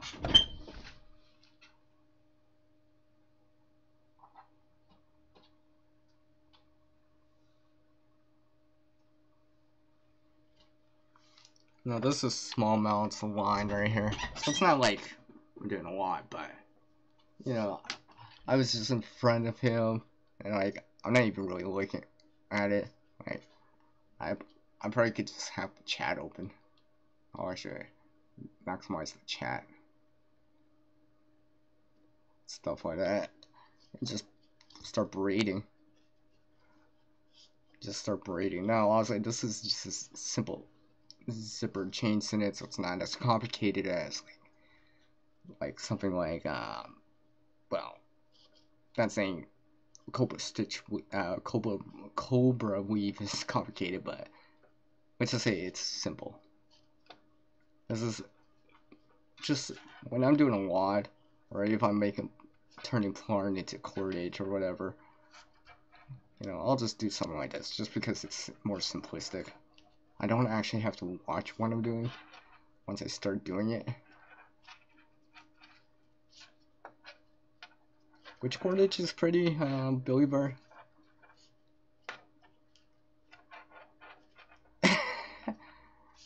No sleight of hand yet. This is kind of weird watching the replay. I'm actually watching the replay while I do this. It's kind of funny because it's always a delay. Stopped right there. And see how long it takes. How much of a delay. Alright.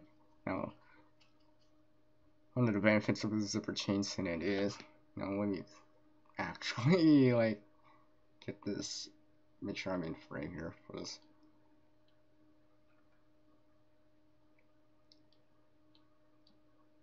Oh, come on, slide window over. I'm trying to slide my window over here. Alright. Isn't that, I can easily undo this. Now, you wouldn't have noticed this right here. Oh, right here. Another reason why, something I started to do after I started to learn the zipper chain it is basically, well, put a center to it. Now, it's slightly different. Now, I'll do it again. Same line, same piece of line. Let's say, maybe we'll use something as an example here. Ah, okay. Here's a piece of miscellaneous line. Alright, whatever. I'm just using an example. And let's make it a little bit different. I'll put the Reckoning jam knot in here. So then do the same thing again. Now I'm doing this fast. But instead of, let's see, starting it how I would start in making that one hole, tying up, and, you know, start braiding that sequence in. Let's stick the piece center line in there. Now I tighten it up. So you'll see that it's in the center right there. And basically it's the same thing. However, every time before you after you make the loop, you gotta put the center line, whatever it is. It could be a solid piece of material like a pen, for example, which I've done, or it could be a cordage. But basically, you'll see it right here. So now I tighten that up, put that loop into the center part, make my air loop like usual, tighten that up, and basically so forth and so forth. Now as you come up closer to the top of this, just slide it down. Just slide down the zipper chains in it that you're creating here in this case. Now I'm gonna show this. I want to show this because there's actually a reason behind this, and I start to do this now too. Is like, you know, everyone's familiar with these paracord type of bracelets, survival type of bracelets, and stuff like that. Now, one thing is, now it might not take it might not overly take long, but you know, it's gonna take some time to undo something like some of these certain type of braids. Even a cobra weave, for example, which, you know, I have one, like, I actually have one on, which I'll get.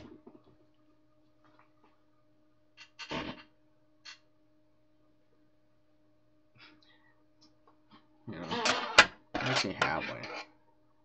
Here's one that I made. Now, I don't know how fast it would take me to undo this, but it still took me some time, just because the way that it's, just the way it's structured, just the way it's formed and stuff like that. Now, this is why I generally will just do zipper chains in it. No, it's not as pretty. Like, honestly, you could tell this is flatter, and this is a lot wider and stuff like that. But one good benefit is, let's say if this was an actual bracelet or whatever, right? You know, I put my stopper knots in so it doesn't come undone or whatever, right? One thing I can do is, if I can pull the center line out all the way, and you could see the top has a stopper knot, for example, right? Now, you know, I have the arbor knot on their end, so let's slide it down. You know, so I could do something like this, for example. Make a loop around it, you know, and let's say I made that entire bracelet, sized it well and whatever, right? Maybe if you wanted to use a buckle or whatever, right, just to make it easier. You know, take a pick. Now, honestly, if I was doing this for real, I'd make the stopper knot easier to undo, personally, for myself. But it's not, so I have to cut it. Oh, and by the way, you ever make these hard little knots at the end? These can actually be used for something, which might sound funny, but or weird, or really, but yeah, it's possible. Especially if they're round, like a ball, because they can be used like a little, like the stone or pebble method that you would use with cordage and like a tarp or shelter or whatever. But these are small, if that makes sense. But basically, I could just, now I have access to the end of it here. Now before I start, let me just catch up with the chat here.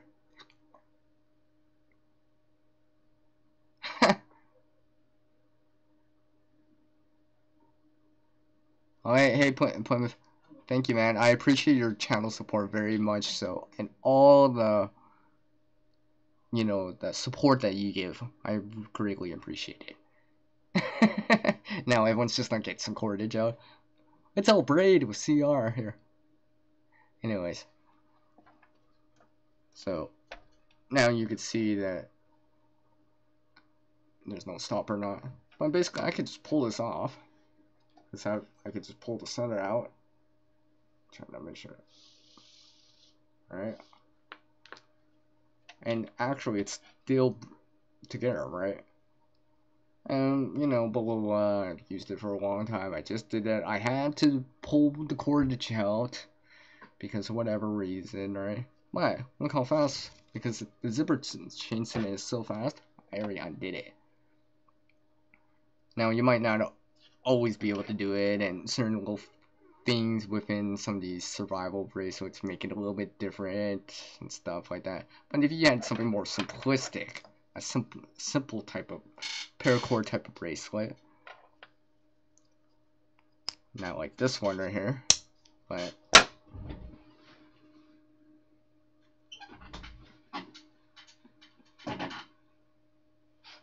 hold on a sec, I gotta take it off. Oh, alright, I forgot I actually have it on. Like this one right here, I actually made this one the other day. That's why I wanted to share it. That's just zipper chains in it. But the thing is, you'll see that white cordage in there. Now obviously it doesn't look the prettiest, but white cordage in there, that's the center. So just like how you saw with this, it's the same thing, but it's, you know, in a complete bracelet. Now obviously, you probably could substitute, these are simple buckles, nothing really special. This is basically just cordage. But in theory, you can have those whistle, ferrite, I don't know, type of buckles or whatever. You may be able to stash something within the braid itself. Maybe. You know.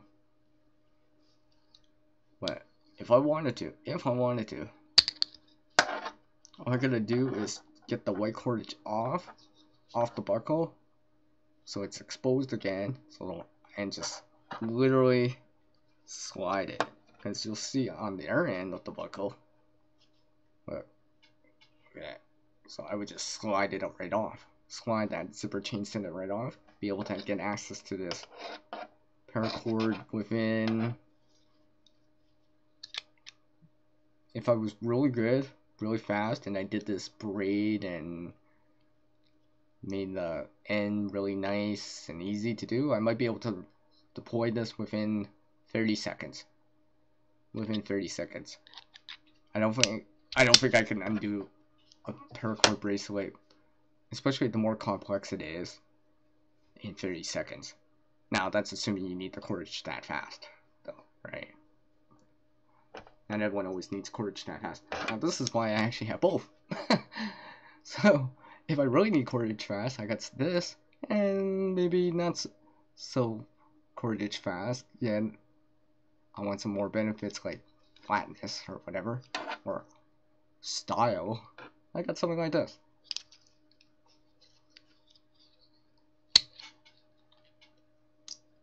And of course, you know, if you wear multiple bracelets for whatever reason, you know, I always say try to have the same type of buckle on it. That way, what you can do is, if you have the same buckle, you can daisy chain them together. So I have another one right here. Same buckle. I can daisy chain them together. Like this. So like this. For example. If I wanted to. I don't know, for whatever reason. Oh, see, now it's wide enough I can get it around my neck like a necklace. If I wanted to. If I wanted to. I tend to, I used to wear the bracelets a lot more on my wrist, but I decided that there's a few things that I didn't like about that. For example, you gotta wash your hands, doing dishes, cutting meat. You probably don't take off your bracelet. For example, right?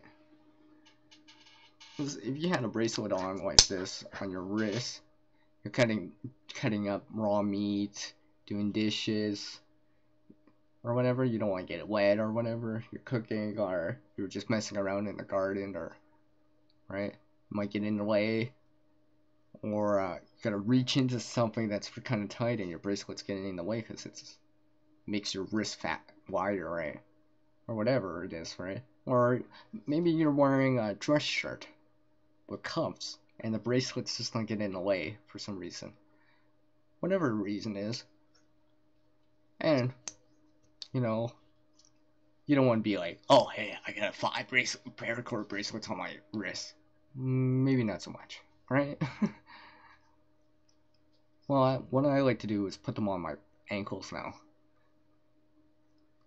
Now it doesn't work for everyone, but sometimes it's possible that they'll fit your ankle if they can fit your wrist. Now, you know, everyone's got different body proportions and stuff like that, but I tend to put them on my ankles now.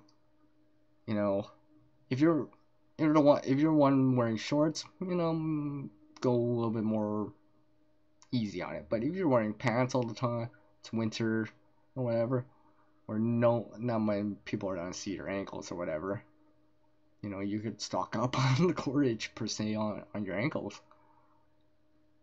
You know, you could probably have like a bunch of these in and be like, hey, now it's not gonna be continuous, it's right, but you could have like, I don't know, whatever, 25, 50 feet on your ankles, give or take. I mean, like, let's say you had 7 days, I probably could, you know, deploy all that pretty quickly. Now, if you really wanted to, in theory, you can expand on this and make a whole belt from this. Now imagine a belt that, I don't know how much paracord that would be or cordage that would be. If you did same thing, metal buckle, same thing like I said with this cordage right here, using a more simplistic type of braid. Now I don't know how comfortable this would be in comparison. Like I said, this is flatter, so might work better for a belt. But let's say you decided to go for this and tried it out and didn't think it was that bad or whatever, and you know it works with your belt loops that you have on your jeans, pants, dress pants, and all whatever, right?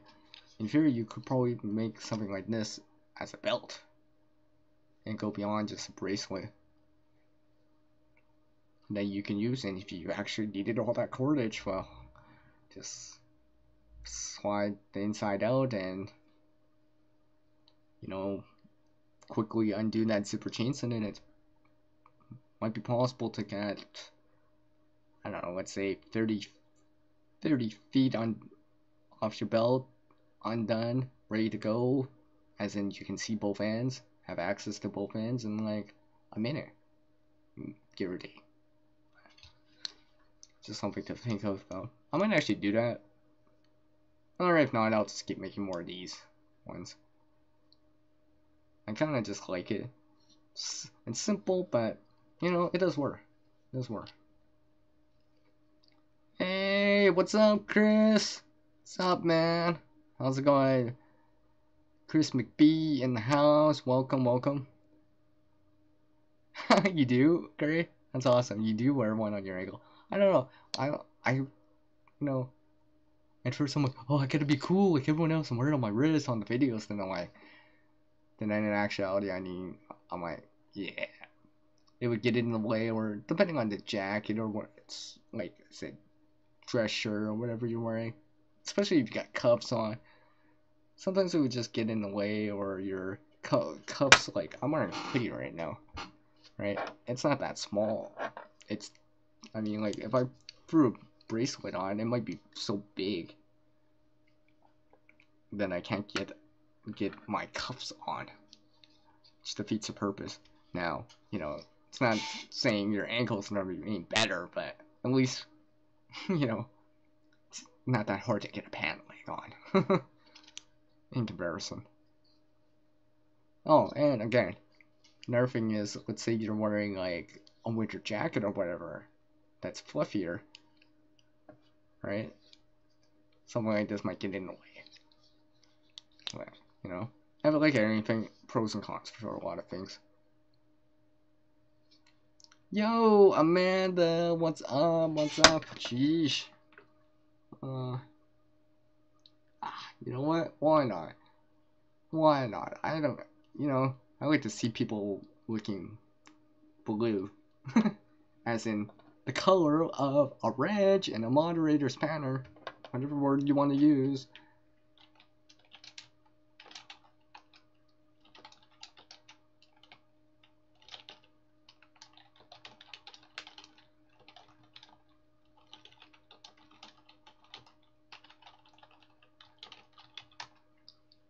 course, not only do I say it, I gotta type it, right?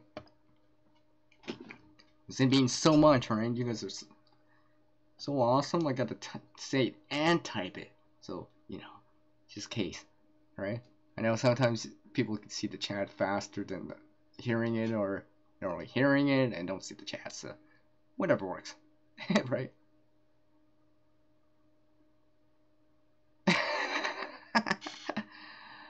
Oh, you're funny.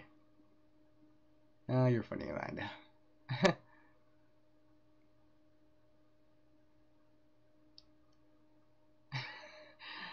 I would say a pun in here, but I'm not. I'll say it. Anyway, so coming back to the bracelets here. I mean, I seem to go for this now over this. Like, I'm not saying that this is bad, but this is more like fashionable, or like more meant to be permanent. Something like this is meant to be, for me anyways, easier to deploy, easier to use, and actually technically the zipper chain in it is actually easier to make too. So, you know, if I'm not really worried about you seeing it, aside from the color, I'm not really like caring about, oh, it looks flat and it looks nice and clean, like, or like this one right here. Let's put them side by side here, right? You can see it's different, right? I mean, if you got really good at braiding and undoing them, yeah, maybe it's not so bad, but I'll keep at least one. Keep at least one on me. So if I need the cordage, I got it when I can get to it fast.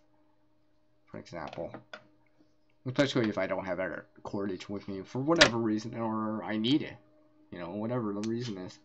Now, another thing that I've also have considered is a lot of these buckles are plastic on these bracelets.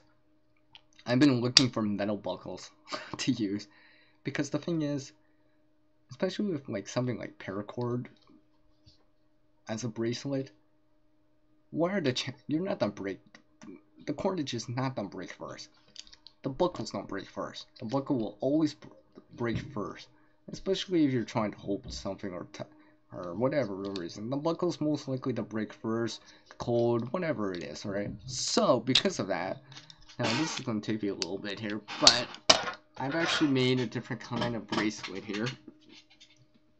Just give me a sec here. I gotta take it off my ankle here, but the thing is, this bracelet right here, once I get it off here, a little bit harder to undo than a buckle on a bracelet like this. Now, a bracelet like this is gonna be much easier because, you know, I can undo that in one hand. One hand. I can undo this in one hand. Okay, there we go. Alright, that's easy. This, on the other hand, I'm still working on it. But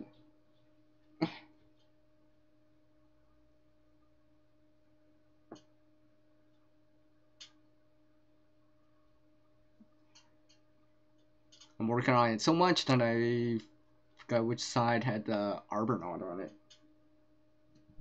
Anyways. Ah, there we go. Finally. There's a red one right here. Oh yeah, by the way, this is also on my ankle. Now, this is in a zipper chain in it too. So technically I can actually undo this easily, if need be. But, let me just...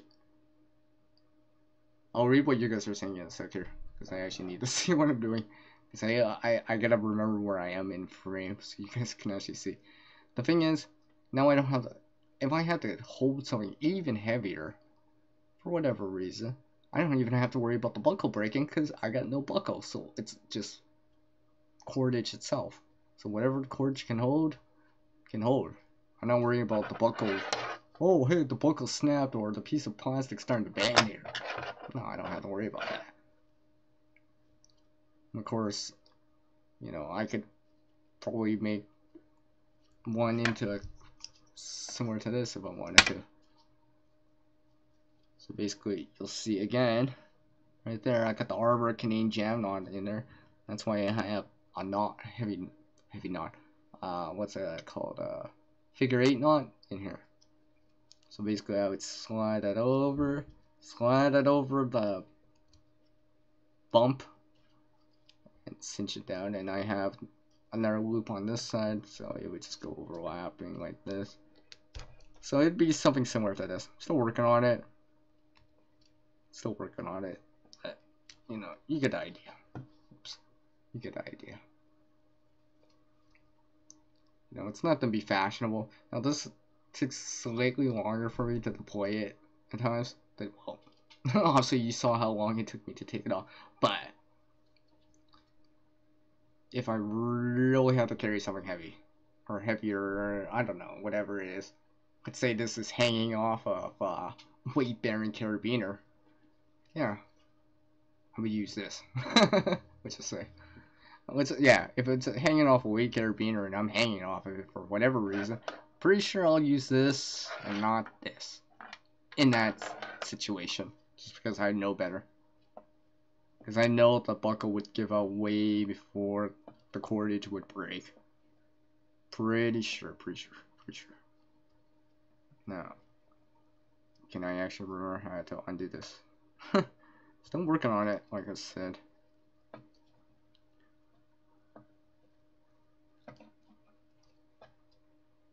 I'm working on it so much that I can't remember which side I think what I have to do is put a marker on here so I can remember which side the arbor knot's on.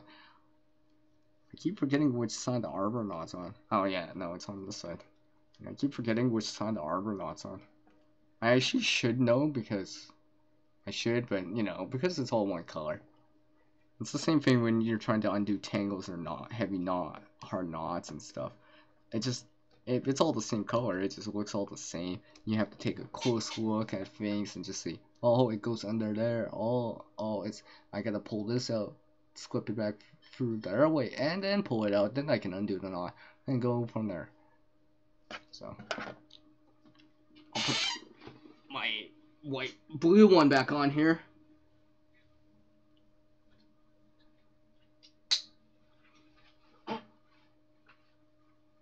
Put my green one back on here.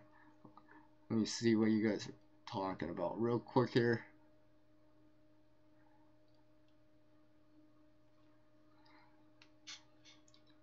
Yes, I do make those, Amanda. Oh, hey Chris, those are just ones in the day. I just messing around, practicing. It's all practice. If I actually took time at it and actually wanted to, because usually people would burn the ends into it. I actually don't tend to do that anyways, because just in case if I gotta use the access the cordage or use it, right? It's just easier. I'm not as worried about how it appears or looks, right? If I was wearing one on my wrists for school or whatever, something like that, maybe I'll make it a little bit more fancy, better colors and stuff like that. Let me welcome here Cargo Sparrow here. Hello and good morning, lunch time, brunch time to you. That's Carl. How's it going? Oh, wait. You know what? I gotta bring it out.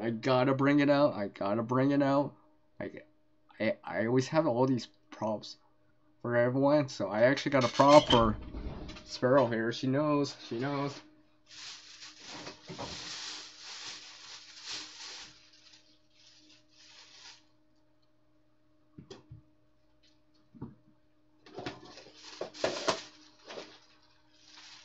Oh, sorry, I'm sorry, Sparrow. I'm not sure where I put it. She's seen it before. She knows. I should really make sure I have those things out. Anyways, welcome by. Thank you for taking the time to drop by. I appreciate it very much. So.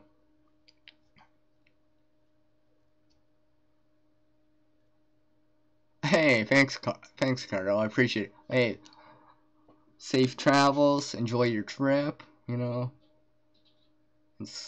you know, have some fun, right? Enjoy it. Enjoy life. Thank you. Anyways, get back to what's going down here. You have a pink one at home. Oh, that's cool. You wear a green one that's almost identical to your blue one. Oh, okay, okay. That's cool, Chris. That's cool. Hey, hey, Chris. Like I said, I just practice. I haven't braided. You know, I haven't braided that long per se, but you know, I've attempted braiding. You know, the thing is, I've attempted braiding so many different things. Now, obviously, I've practiced zipper chains in it very much so. Like I said, I can do it pretty much blindfolded. I probably could do it without seeing. Now, I'm not sure. Actually, now that'd be a good test right there. Be able to braid something, even as easy as the zipper chain in it, without seeing it, with gloves on so you can't feel it, and earmuffs on or headphones or earplugs in so you can't hear anything. That'd be interesting to do. You'd be like this with gloves on or mitts. Now that's a different story. Not that great at doing it yet, but hey, if I could, I would.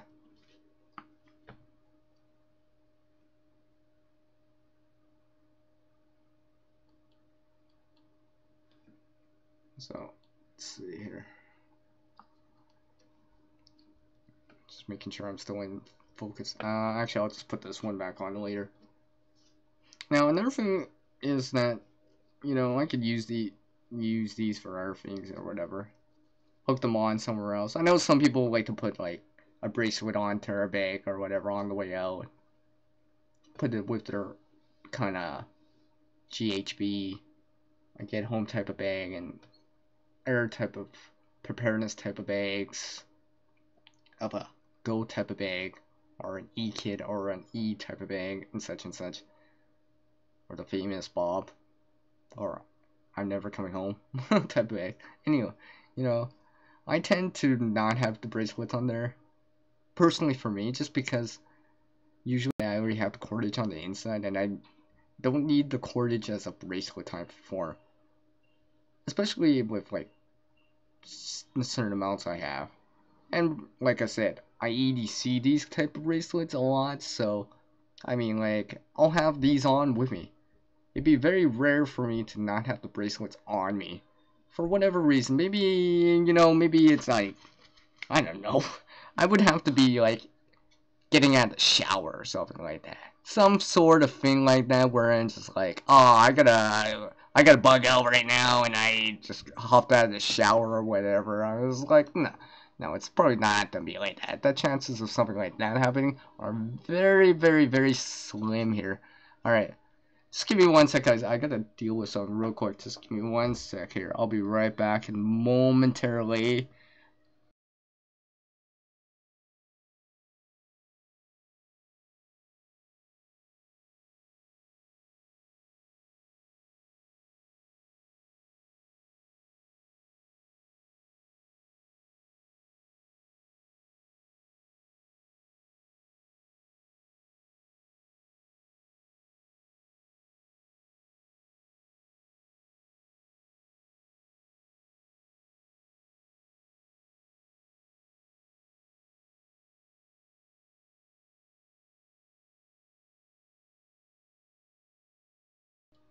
Alright guys, sorry about the delay there. I had to just take care of something real quick. And don't worry.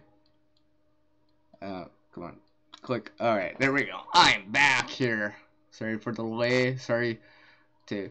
Hopefully no one was tied up with something. I know, I had to put in the silly puns in everywhere. Anyways, so... Oh, wow. Alright, I better really continue on the line here, really speaking. I think I explained this enough.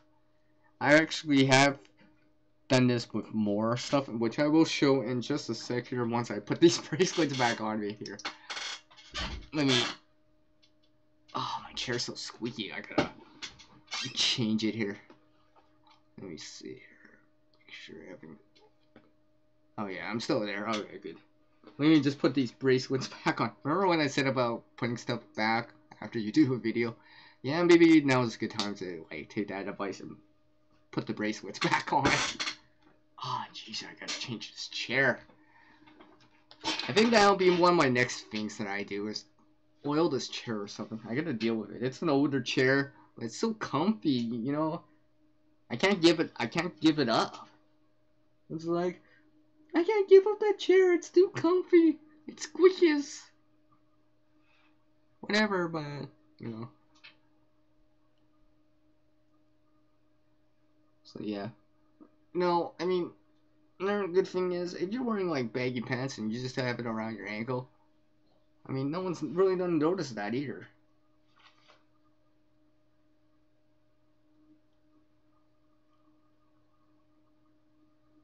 You know. Now I actually done put the other one on me. Although I just took it off me. I'm actually gonna put it on. Why not? I'm actually gonna put this one on me. Why? Just because I want to. I am talking about Cordage, so I might as well wear one. So, here's something else I've been working on. Now, this literally is the same thing what I've been talking about, but one continuous line. Oh, that's individual. That black you're seeing is actually braided on with a zipper chains in it. Now, obviously, you could do it over cobra weave and such and such. Now, obviously, I finished it, and this is tight in there. That's why I need more line, so I can actually finish this off. This is just miscellaneous. You know, maybe something to make it a little bit more comfy. The tensile strength is going to probably increase slightly, especially if I compress this together, this line together, because it'll actually, if you think about it, if I pull this apart, you'll see that the inside strand right there, right? So I can pull this strand from the top here all the way down, similar to an accordion. And it'll actually stretch almost down to the end of the line, but the real strength comes in to play when it's really tight in there, and basically, you know, it's similar to like our pieces of line, I guess. It just looks different.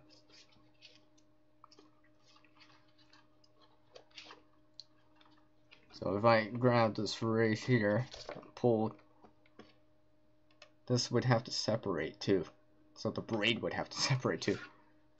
So anyways, put that away here. It's just something I'm making for something else, so I think I'm going to be using this as like some sort of sash to use for one of my banks, so I have a sash to use so I can hang things right away. Whatever it is, carabiner, locking carabiner, I don't know. Even on like a metal water bottle off a carabiner, just so I have access to it. But I know something like this is gonna be strong enough if I get a pull or lift something heavier than I think, or something that some cordage would give me some leverage for whatever reason, or more balance, or be able to carry more. I got this instead. Oh, and of course I can access this black cordage if I need to, because what I've been saying about the zipper chain sitting with center. So it's one of my new things I like doing. Zipper chain sitting with center.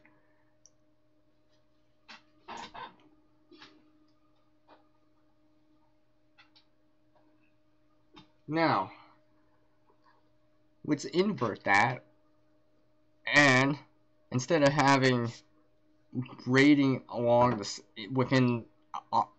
braiding around core or center. Now this is a little bit more tricky to do, and you know, technically, you know, you might see some similarities to some commercially bought cordage. Let's just say, I think that's why I came up with it, just as like as an alternative. Not an alternative, but as an option to consider. Let me just read what you guys are.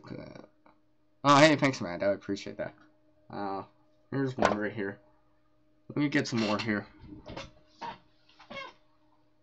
Oh, actually, before I start with that,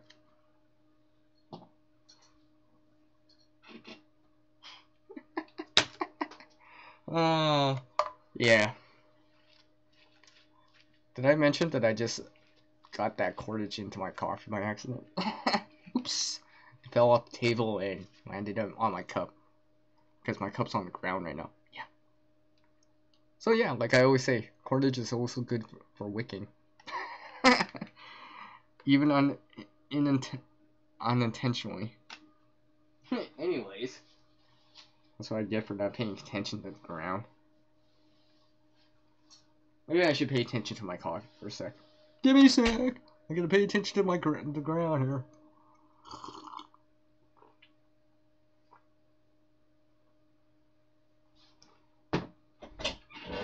I almost forgot it.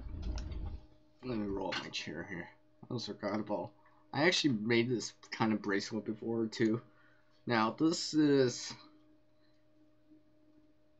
this is a cobra weave, so it's not a zipper chains in it, and this has no paracord in it, but it does have reflective tape, trail marking tape, whatever you want to call it, a buckle, and basically it's got webbing, cheap webbing at that, but cheap webbing within it. So here's like a non-paracord, parachute type of cord type of bracelet made from like just other stuff I have. I forget even where the buckles came from and such and such. I'm gonna actually redo this again. I mean, you could have something like this if you wanted. Here, let me put this down first.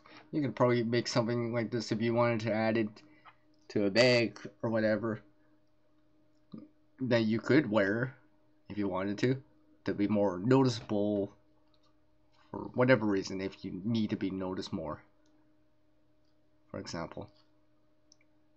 Although, you know, I've been thinking about this a little bit more, and I'm like, well, maybe I should chose like an orange and a yellow instead. I made it two-tone. Yeah, two-tone, two-color, so it would stand out more because there'd be more, and then try to increase the contrast in it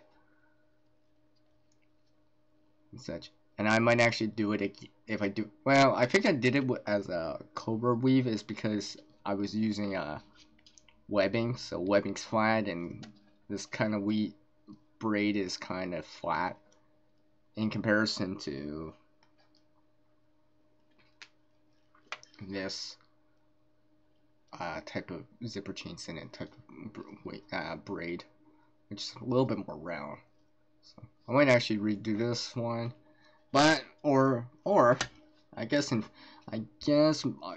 theory, I guess I could probably like overlap it a bit too. I mean, like, let's say now, hypothetical. I don't know. I've got some extra cordage right here. Now let's see here. You can see it's got a different. Now this is obviously brighter, but because I think this will be a good segue into the next thing, anyways. You know, kind of makes more sense. You know, everything I just in the last little bit, I've learned over like the last like year and a half. Tried to pick up and all that stuff. Now again, what I'm gonna do here, like I said, I'm putting it on. Now I don't actually have to watch the screen, I just have to make sure I'm centered here. So I'll just make sure I'm centered here so I can actually read what you guys are typing for the next little bit while you watch this. Hey, welcome back, Sue.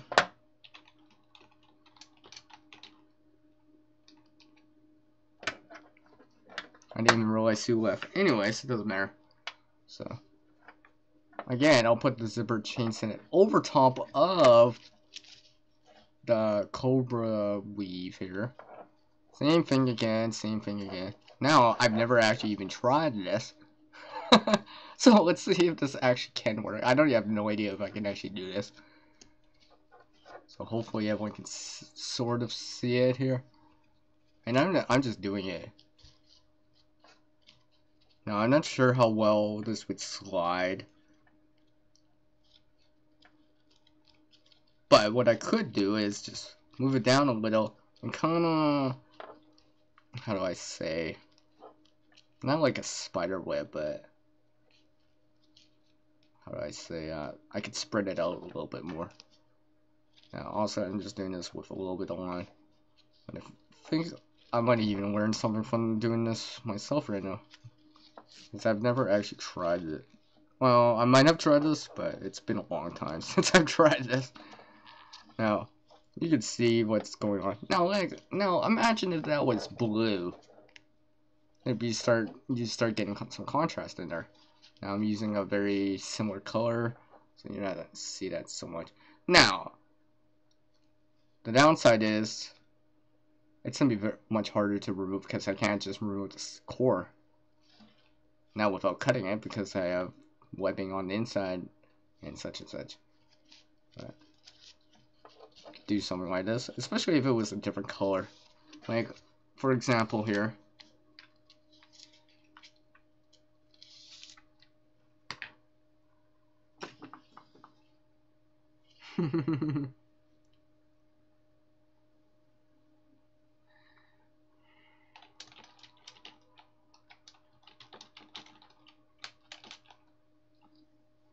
So, for example here, geez, I didn't realize I would talk about cordage so long, but I guess when you get a tie, combine, wrap, and put things together, I guess it could go on for a while. So let's say I could be using something else, you know.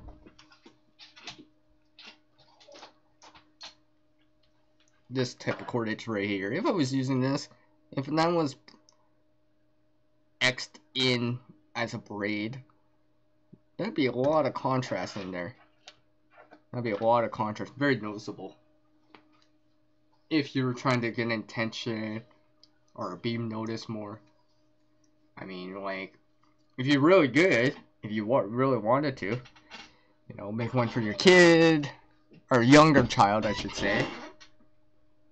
Right? Something like that. But, obviously, a slap bracelet's probably cheaper and faster to do. But, you know, it's always an option. Always an option. Let's put that bracelet down. So let's see, where am I here? So I've talked about a bunch of cordage here, metal type of cordage, braiding, zipper chain sennits, arbor knots,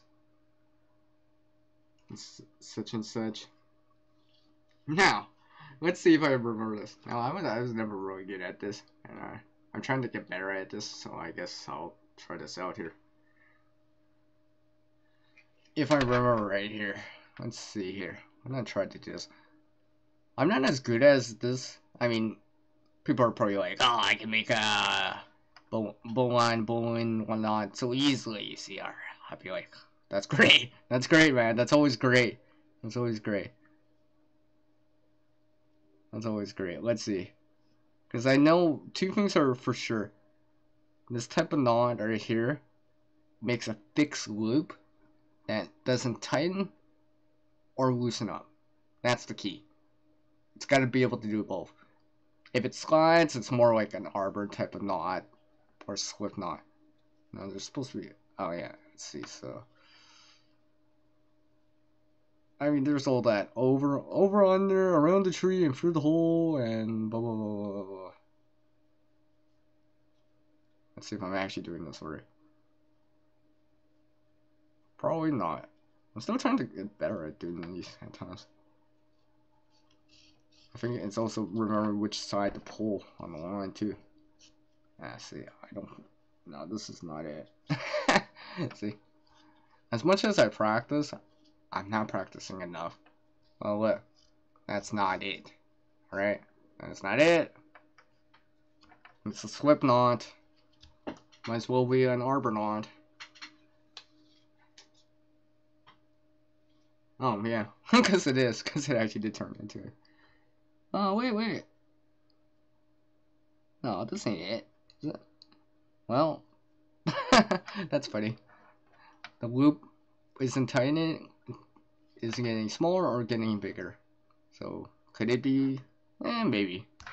I'm just trying to get better at it. So another thing is, if you're trying to make a fixed loop like this, you might need it for different reasons, or to go over a waist, maybe not waist, but like a certain object like that's this wide, right? And you're trying to estimate it, and that's why I want to get better at it, just so I'd be like, hey, I gotta get it around this pole or a stick or whatever. I know exactly how to gauge it, if that makes any sense. So I'm gonna try this again. So let's see here. Over, under, around the tree, as they say, and let's see here. And this, I don't think I have this way.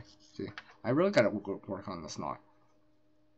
I mean, sometimes when I get it, and it's just like, great, now I can't do it again, because or I'm getting it too small of a loop, a fixed loop, or I'm making it way too big. Now, here's another knot here that I'm trying to get better at, is the butterfly knot. I think there's another name for it. I've learned it as the butterfly knot, but basically, if you needed cordage, for example, now everyone might be familiar with climbing a rope in gym class, for example. Now let's apply this into a survival type of situation, or maybe you're bushcrafting and you're making it a clubhouse or whatever. Now, I think there's two ways of doing this. Now, here's one way I've learned to doing it. Basically, it's a way to make loops in intervals, so you can use it like a ladder, I think. I'm trying to remember that. I was reading the SSA survival guide the other day, and I was just like, I gotta remember what it's called. Right. So, make a loop, twist, twist. The idea is to pull this side over here. Alright, and then the loop in the center, you pull the top of the loop, which would have been like over here. Back into it, if I remember it. Oh wait, and I think it's supposed to use to bypass the like something in the line if need be. So something like that. So you'll see it like that. And the idea is to build it staggering, relatively within arm's reach, so you would actually like start using it like a ladder, so your footholds and stuff like that. Now I really need to get better at this too, because you know it's one of those things that could be useful. I'll put the line. Butterfly knot, if you're really good at it, really fast at it, and also enough line, you could, you know, if you need to climb down somewhere, let's say, okay, you know, maybe nothing like majorly tall, but let's say one or two stories. If you're really good at this, like, if you're really good at this, I mean, like, really good as in, like, you can make this fast. Like, let's say you have to get down, like, 2 stories, and you're making it within, like, 2 minutes. 1 or 2 minutes, enough. And not only that, it's functional, and not only that, it's spaced out well. And you're doing it with, like, some cordage that you're not really even familiar with so much, because it's not paracord or an actual rope. You're using like a bed sheet or something, I don't know. I'd be like, wow, that'd be awesome. I wish I was that good. I'm not that good yet. I want to be. Just cause. Where I could be like, you know, and just whip it together. Especially if I didn't have to see it or whatever. Be able to deploy it fast.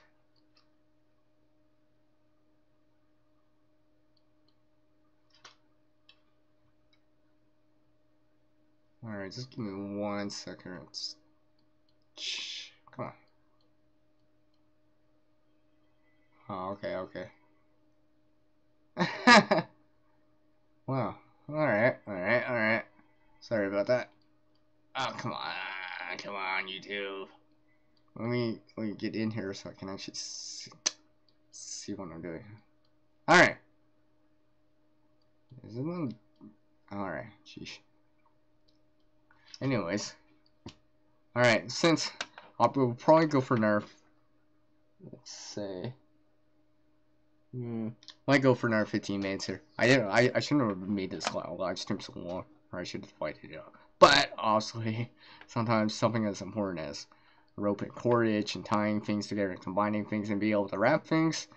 You know, there's a lot to really cover with that cordage, literally speaking. You know, I didn't want to leave anything untied, unwrapped. I wanted to make sure I wrap things together quite nicely and all that stuff, and make up enough cordage puns to last the next like 5 years. Anyways, as I put this arbor knot back in here, now there's a bunch of iron knots, like square knot and stuff like that. I mean, there's so many. I keep having to reread the SAS survival guide, and you know there's other books with knots too. I mean, some of them.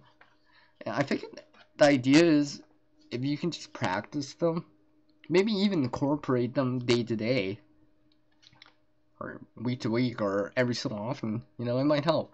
Sometimes the best practice is just the practice that you do all the time, where it's just like becomes second nature, muscle memory, whatever you want to call it, where it's just like you can take whatever type of cordage and just be like, hey, I can make this butterfly knot, which I'm not right now, and you're making it so great and all that stuff. That'd be awesome. That'd be really awesome.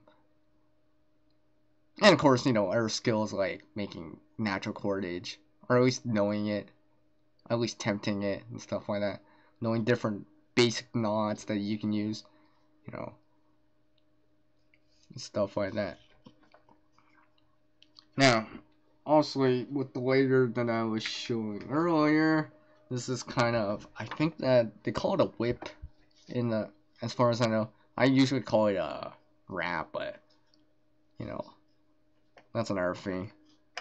Really easy wrap or whip, whatever you want to call it. And I just got a slip arbor Canadian jam knot at the end, so I can easily just angle that, put that around the laser itself, tie it, cinch it down, and now I got this kind of loop right here that I could probably put around a belt if I wanted to, as long as the arbor knot stays in there and tight. I could put that around something. Oh, you know what? I could put it around the bracelet. Just kidding. Anyways.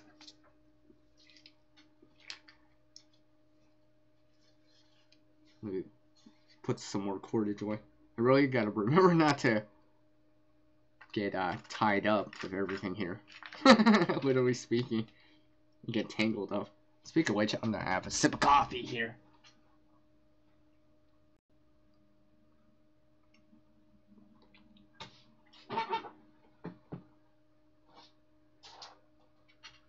Now, here's an example right here of something I just braided on. Again, you know, why? Just cause. Like I said, I've attempted this with other stuff. Just to make things more unique. Or, if anything, you know, this is just electrical type of wire type of cord, you know, just to add some color to it, so it stands out a little bit more. So I'd be like, oh yeah, I need this for specifically for cleaning out this or whatever. Oh yeah, now I remember what I use this for. It's for the gaps in the keyboard that I have, just so I can get this stuff out, just in case. I always get stuff stuck in there for some reason. Anyways, yeah. Speak of zipper chain sentence and all that stuff. Now, here's a more different kind of cordage. You may not have considered this as cordage. Technically, it could be. You know, you could tie with it, make knots with it. You might be able to braid with it to a certain degree. It's tensile strength, it's just, you know, it is what it is. But, and you know, if you had to reuse something or whatever, it's a good way to reuse something. But that's a zipper. It's not zipper chains in it. It's a zipper. That's a zipper right here. I was just kind of messing around with this before. I used to use this stuff a little bit more often as just especially it's just stuff I was ripped or whatever, anyways, or whatever the case may be. Just kind of use it as disposable type of cordage. Something I didn't want to use anything special like paracord on, and the weight bearing in this wasn't that heavy, or something like this might do. I mean,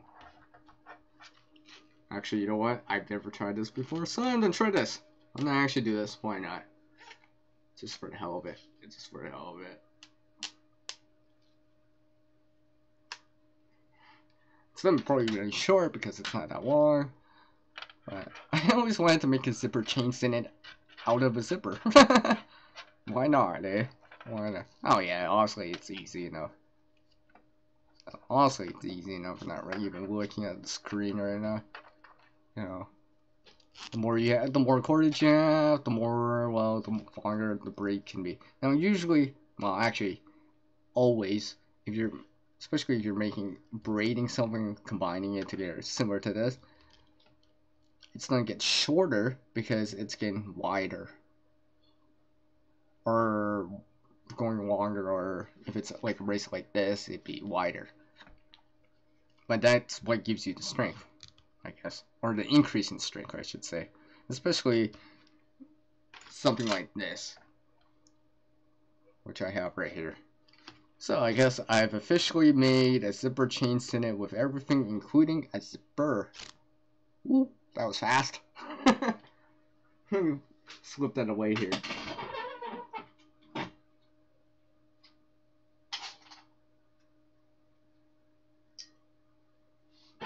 Now, here's a nut. Now, I also consider tape to a certain degree cordage, but it's got its own category, I guess. But you know, because technically you can tie things and stuff like that, tie, bind, wrap, and all that stuff.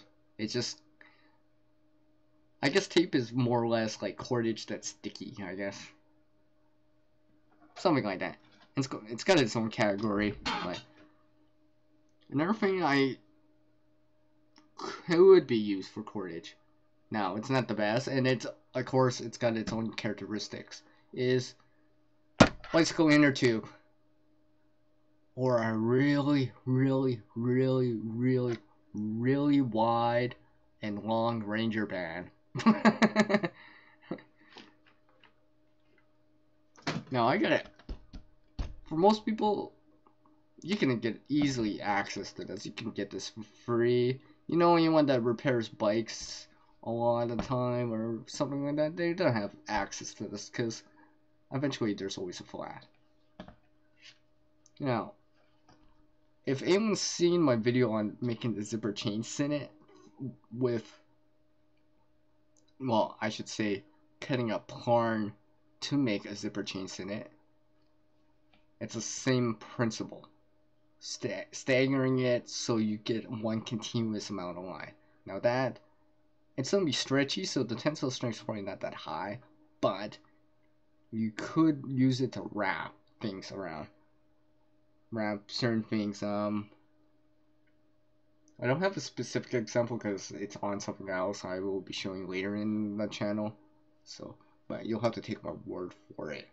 But basically, it would look like the yarn before I braid it, but it'd be rubber bicycle tube.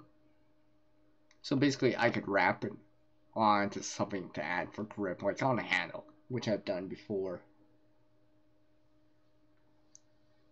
as a variation of using it on, like, you know, so it'd be similar to this type of thing, similar to this, but with bicycle inner tube instead, and it'd probably be on a handle for a tool or something like that. And of course, this can be used for things too, you know, Ranger bands, everyone knows. There's a lot of things you can make rubber grips for handles, uses like a rubber band on tins and stuff like that, containers, keep things together, or use it to keep it together, and stuff like that. I mean, I guess in theory, if I took off this Ranger band, I guess I could have a long tube of it, which in theory, I could use it like cordage with its own characteristics and stuff like that. It's gonna be soft, stretchy, but I could probably tie knots in it, make an arbor knot, certain knots in it and stuff like that. So, anyways, let's see here. I think I'm literally wrapping up this cordage video finally. I didn't realize how long I was going through. It must be all that weaving I'm going through for all this stuff I'm talking about, as I literally braid this all together and yeah, okay, I think I'm done with cordage puns. There's way too many of them. So, I mean, like, I'm just gonna bring them all out. I'm just bring a whole bunch out here. I'm just gonna lay them all out on the table, so to speak. I mean, like, it goes on and on and on and on and on and on and on and on. I mean, like, I think I have blind it here. I thought I had it all around here. It must be in one of my other drawers nearby. But I've even tried braiding fishing line before. Why? Just because. Just because I was bored. Just to practice. Practice with different kinds of line and stuff like that. Now, also, you're gonna need dexterity in your hands, you know. And some people are gonna be better at doing this than other people. But pretty sure anyone can make a zipper chain stitch. It's not that difficult. You just make the loops bigger if you have bigger fingers while you're doing it. Stuff like that. You know, you don't have to get into these more complicated type of braids right away. Start simple first. Learn the basics. Learn how to understand it. Especially some of these other things, like, you forget a step or two, or you confuse it, or you go the wrong way, and it's like, oh, it's not quite the same. Like, you can see on this one right here, I kind of screwed up, and that's why there's a big, like, I don't know, dip in it, or V in it, because I kind of screwed it up, but I'm like, it's okay. You can see I didn't even, right, sheesh, right here, I didn't even, seal the end. Well, not seal the end, but flatten it into it. Although I might. But... oh yeah, I almost. Sheesh. How could I almost forget? I can't believe I forgot about it. I forgot to talk about this too. Sheesh. I knew I wasn't done. Let me put this away. Bungee cable. Bungee cable. Shock cable. Now, traditionally, a lot of times when you use bungee cable, it's usually used for like vehicles, trucks, and stuff like that. Usually as, well, cordage, that stretchy that you would use for tie downs. Usually it has anchors and hooks at the end and stuff like that. You can get them in various sizes, thicknesses, capacity, as in like weight that it, working load and stuff like that. Now, I also consider this cordage too. Like, it's just more flexible, well, stretchy type of cordage. Now, I've actually used this before, not specifically this, but other type of bungee cable before, because I've actually rolled my shoulder before, and it was very, very painful. Like, I needed a sling for it. Now, I could have got a triangular bandage out at that time, but I decided to try out using bungee cable, because bungee cable has support, like it stretches. So when I was putting it underneath my shoulder in a sling type of position, my arm was supported, so my shoulder wasn't hurting, because I rolled my shoulder. Yeah, that was annoying. So that's what I did, and basically my arm would be out here and being supported, so my shoulder could get some rest and recover until I felt better. You know, it took a couple days. I had to wear something like that for a little bit, but you know, it did help. And of course, you know, these probably could be used for other things. You know, they have their own characteristic of stretchiness, being able to store energy and snap back, which could be useful for, you know, a number of different things, or for whatever reason. Hey, thank you, Gray. I appreciate your channel support. Thank you for dropping by.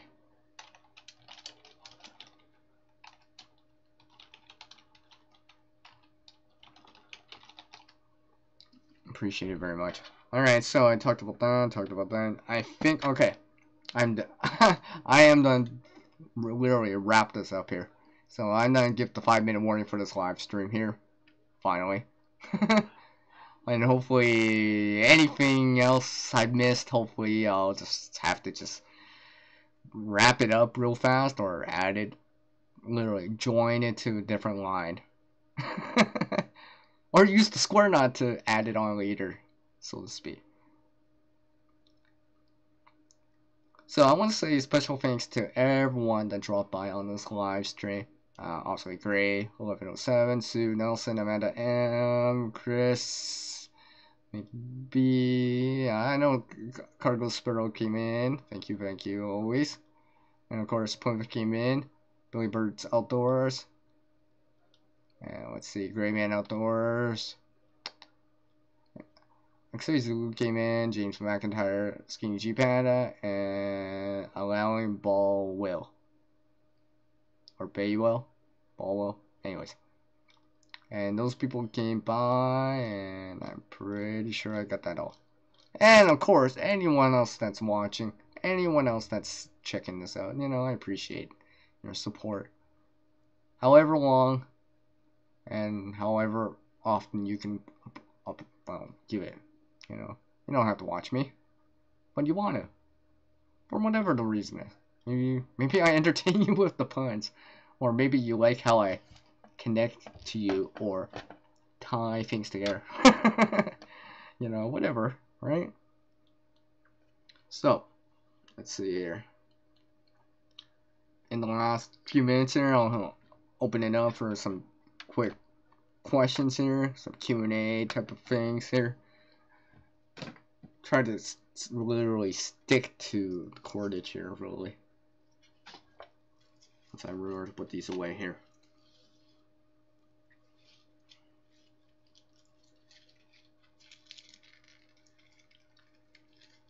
Hey, thanks, Sue. See, this is why, Sue, you're on my kind of the feature area. You're very supportive. I always enjoy your support. You not only support me, so to speak, with the views and stuff like that, but you know, you with constructive feedback, which I enjoy very much. So, like that striker you were telling me about that one time, and you know, you try to drop in when you can. You know, I appreciate it. I appreciate it very much, Sue.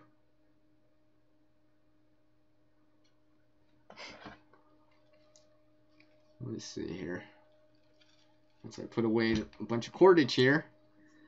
Let's see, I think literally this is gonna wrap things up here. Yep, I guess I'm literally gonna wrap things up with this cordage here. So, let's see here. Yeah, okay.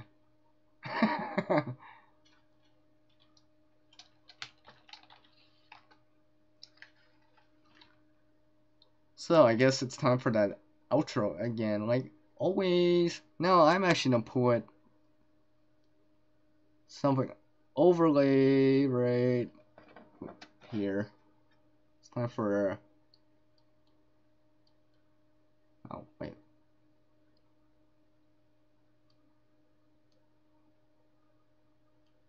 Overlay, yeah, there we go.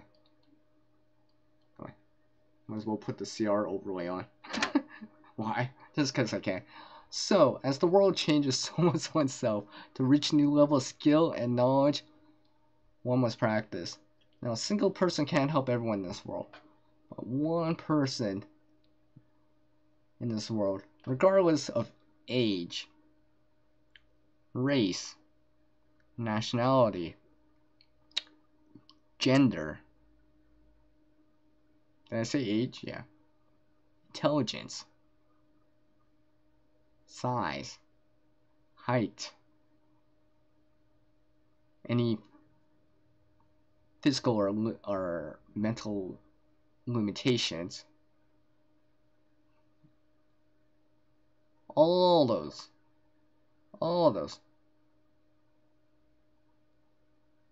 Now, with age, obviously, maybe if you're only 1, maybe not so much. But if you're 5, you can still do something, right? If you're 90, you can still do something. Regardless of that, can help someone in this world. And until the next video for me, it's peace out from that guy that's also known as CR, and 98.6% of the time in creation mode. Just peace out from Creative Redundancy, and I'll catch you next time. See ya! Peace out from CR.